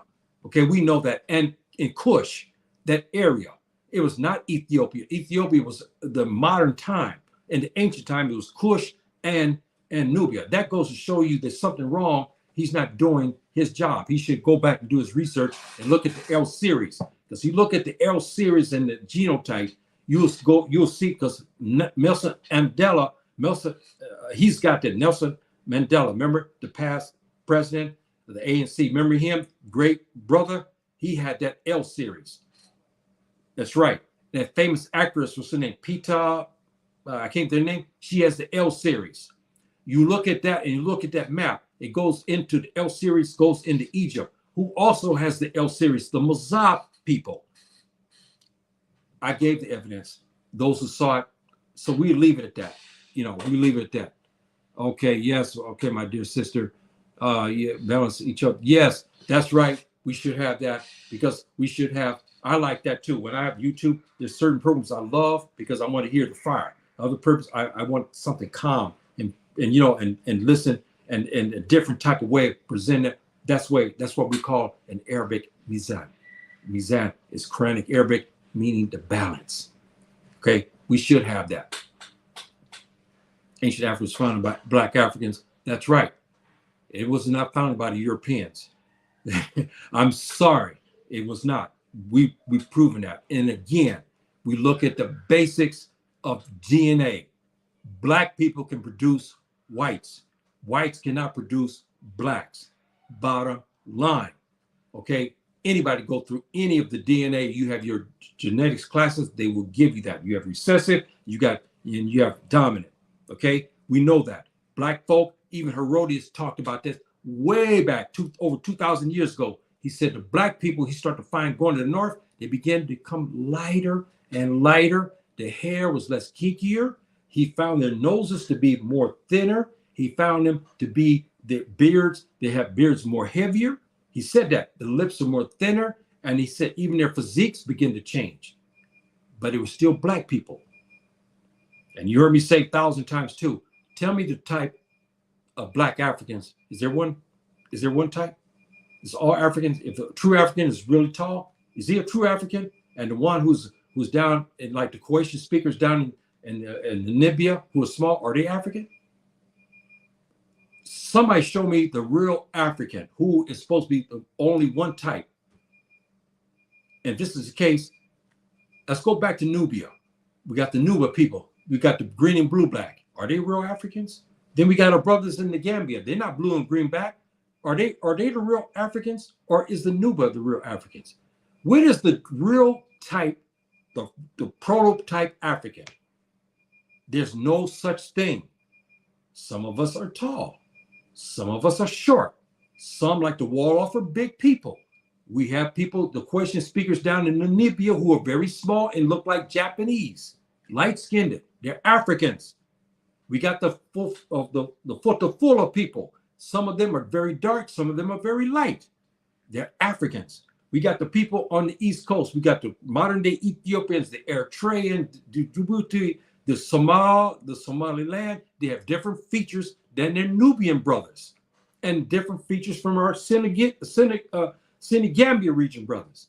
We got brothers to the north who are lighter skinned, but they're still black folk. They're still Africans.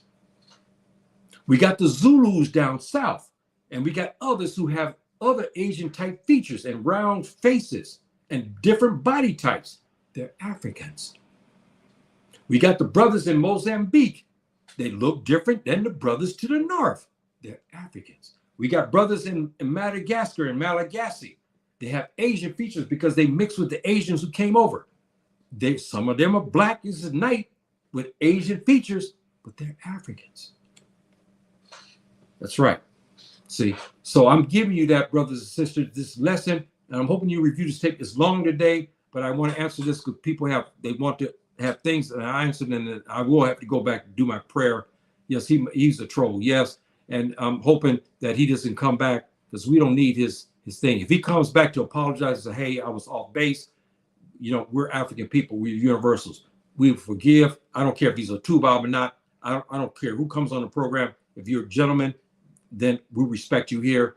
If he comes here and he said, hey, excuse me, everybody, please, brothers, sisters, I was off base. We come on, brother, come on back in. But if you can't do that, if you want to be this, then I got to run you. Okay, yeah, right, you're right. And some Africans left African population. Yes, we left. And there's now contention showing that the Africans ended up in the Americas. Some of the first Americans were actually Africans who crossed over. Because remember, at one time, the land mass was great and it's shorter. So as they made treks, they set even into the Americas. Because now we found cave writings and we found some other things showing very black-skinned, African-looking Indians. I'm reading this in America. They were very black. Okay, they looked like Africans. But they changed a little bit, of course, because of genetic drift, but they were black. And now we're starting to find this evidence. It did take part in migration out of Africa. Yes, they did. No doubt. They did. They sure did. And they did do that because we know that. Because we know the Africans left. And then we know they came, even if you look, there's a sizable African population where? In Pakistan, in India, and Sri Lanka. All those islands, as you go to Malaysia, go in the South Pacific, the Philippines, you find native black people there. You go to the South Pacific, you find black people. You go to Australia, you find black people there. You go to the Western Pacific, the Hawaiians, they used to call them black folk. They call them another, bad word, the N word, they call them because the native Hawaiians are very black skinned. They look like Africans. You look at the old pictures of the native Hawaiians, they're very black. I saw them when I was in Hawaii. There's some still left there. They're dark like me, curly hair, but their features are a little bit different. But when a black man marries a native Hawaiian, a real Hawaiian, their kids are not white. They don't look no different than any other African American. Some Africans from Ghana or from the Gambia. Very interesting. Yeah, seriously. Known as great black. He was seen as perfect African man for thousands of years. Yes. And this is true. I still ask everybody here, what is the prototype African? Is it the color? Is it the height? The weight? Okay, the hair texture? What is the prototype African?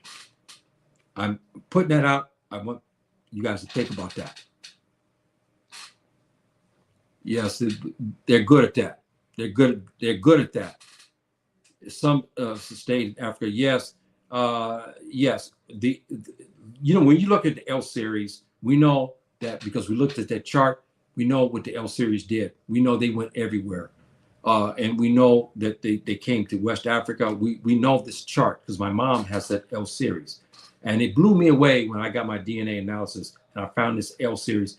I was completely mesmerized. Then it linked me to Nelson Mandela. It also linked me to, I'm related to that, what's her name? Pita, the famous actress. She's very beautiful, out of South Africa. I can't think of her last name now. I'm related to her too. They found, my sister, because my sister's DNA was tied to her. But she's related to me, and Nelson Mandela is also a relative of mine because of this L series. So it's very, very interesting. And then we found I had other people who are ancient Egyptians. We know Mazab people, they came with this L series. We have one cousin, I won't give her name, that's she's Egyptian today. We know her today, but she's our relative. Okay, interesting incident. She's black. L series, she's black. Okay, yes, and okay, a couple more, and I got to go, Baba. Yes, and brothers and sisters, thank you for showing up today. It's long. This is one of the longest ones I've ever had, but I don't mind because I want to talk to the brothers and sisters. That's the way I can connect with everybody, and I encourage questions. You know this, and I want us as a community be able to talk to one another respectfully. We can disagree, we can agree, and we get evidence. I'm not always right. I'm a human being. Somebody got something, you go and you correct this, and you do it in the correct way. Like if Leslie found something, maybe I made a mistake on something. She said, "Hey, look, yeah, please, I found this," and she can correct me. That's nothing wrong. That's how we learn, because none of us are perfect. But this troll stuff, none of us should have it. When we have somebody come in any of our shows, I don't care if it's Marcus, they come in there and start acting like a butt.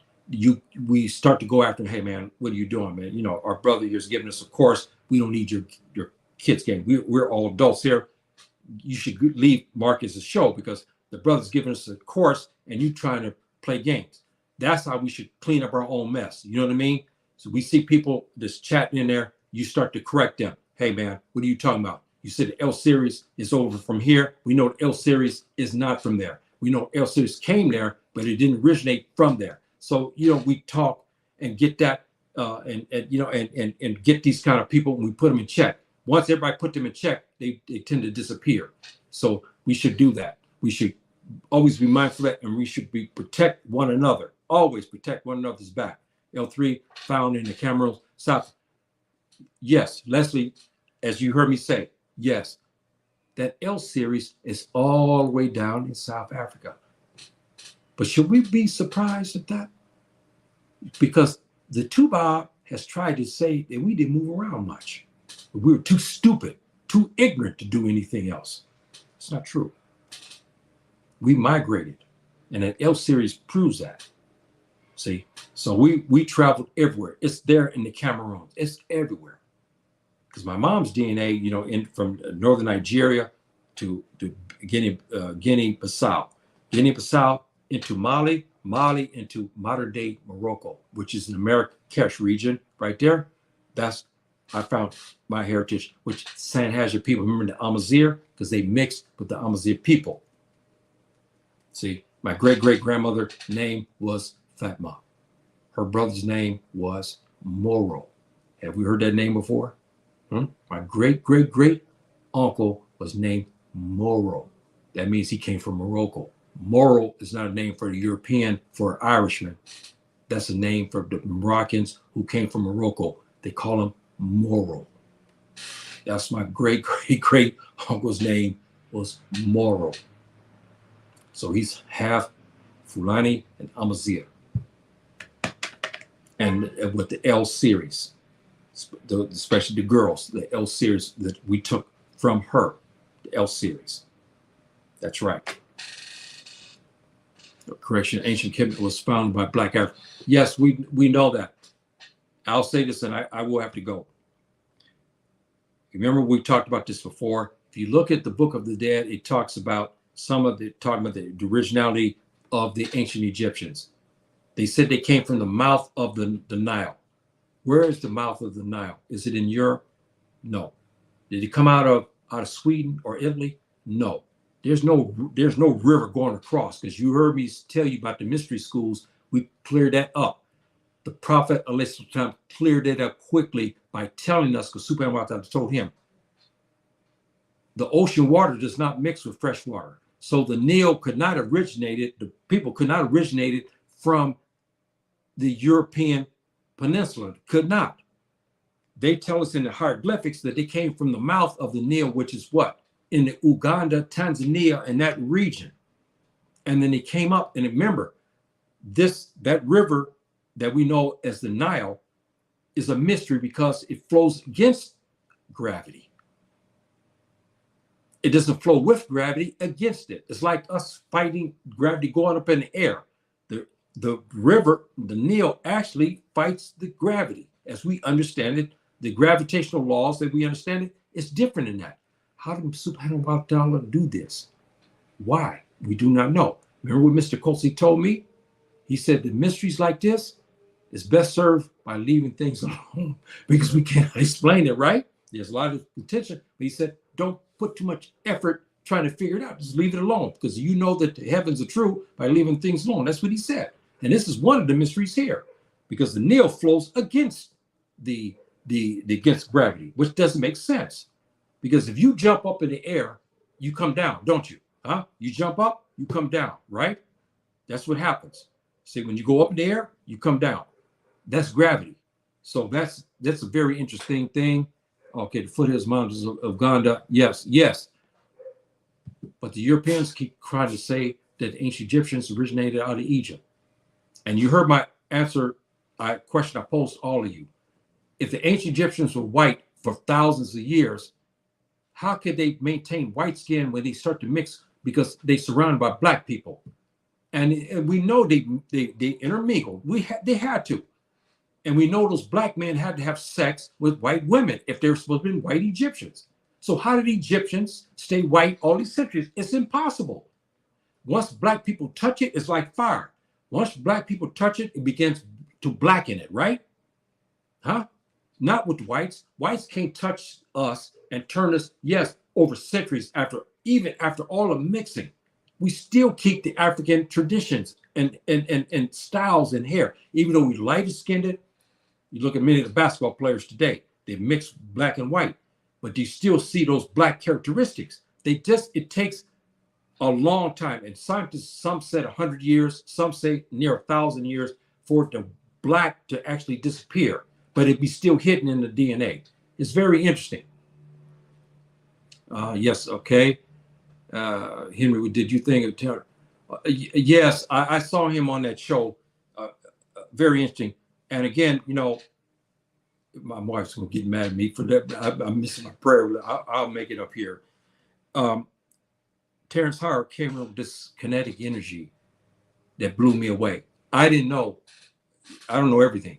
When I started to listen to him, he began to explain things that I had to go back and listen to him again. He came up with some knowledge that he didn't get out from the school. And this is what I was talking about, brothers and sisters, that the Africans are starting to have this. We're starting to retain this now. We're starting to get it. He's starting to give black people, wake up in the morning, suddenly he starts to draw the maps of the universe and starts talking about things that's in the Sirius system that we didn't know until recent times. We start to see that. We start to have experts in our children at the age of 13. I told you coincidence, those three, remember? Huh? And all are 13 years old. Physics, and other was medical, and the other one was reading the Quran. Don't even speak. He's African American, doesn't speak the Arabic language, but mastered the Quran in the Arabic language, the Quranic Arabic, which is difficult. And he memorized it within 4 months. I'm sorry. This kid, no, he's not Arab. He's American, African American. They don't speak the Arabic language. How did he do this? And recite it without going to the school. Think about that. Subhanahu wa ta'ala starting to bless us again, brothers and sisters, because in the days of the mysteries, we had all of this and then some. Eye surgery, heart surgery, black seed. You heard me talk about that. We had the master of that. We learned it and we taught it and we spread it. And we lost it during the colonial periods and everything when the Tupac came in. Black seed is a mystery, part of the mystery school system. And I told you guys, get that. Every black person, you go get your black seed, read on it, and get your families to take it. The grain, make tea out of it. It cures everything except death. That's part of the mystery systems, brothers and sisters. Even our prophet ﷺ talked about the black seed. Ancient Egypt was big on it. It was one of the mystery grains. Out of the mystery system was the black seed. Many of the pharaohs who died and carried those seeds in the tombs. We know that because they were dug up and they found remnants of those seeds, and those seeds were still in place. It's a miracle. It's part of the mystery system. So those are some of the things. Yes, my dear sister, that is it. But I got this Dan going. Brothers and sisters, I got to conclude here. I'm very long today, and I'm glad that you guys showed up, asked me a lot of questions, and I'll come with another episode. And I'm getting you to more of what I'm going to talk about ancient Egypt. Inshallah, I'm preparing you today. So I did a comparison between the educational systems, and then we got into a lot of different subjects, which is good because that's how we learn. I learn from you guys. You guys learn from me. And that's the way it should be. That's African custom. That's the way it's supposed to be. You look at the 10 principles of, we talk about virtues of the mysteries, African mysteries. There's 10 principles. And this is what we should be practicing. And Muslims, we should already have this because we should be learning from one another, because we have this in the system where we're supposed to learn from our scholars. This is one of the beauties of Islam, because we incorporate all of those mysteries of the past. Now you have in front of you. It's the final chapter of the mysteries. We have it. If you're Muslim, if you want the real mysteries and you want the solving of many of the mysteries, you have to be Muslim. Because in this Quran, it gives you a lot of the riddles that were asked for the centuries upon centuries. The Quran has answered that. So you just remember that. So I got to leave you here, my dear brothers and sisters. Until the next time, inshallah ta'ala, salam alaikum, rahmatullahi wa barakatuh.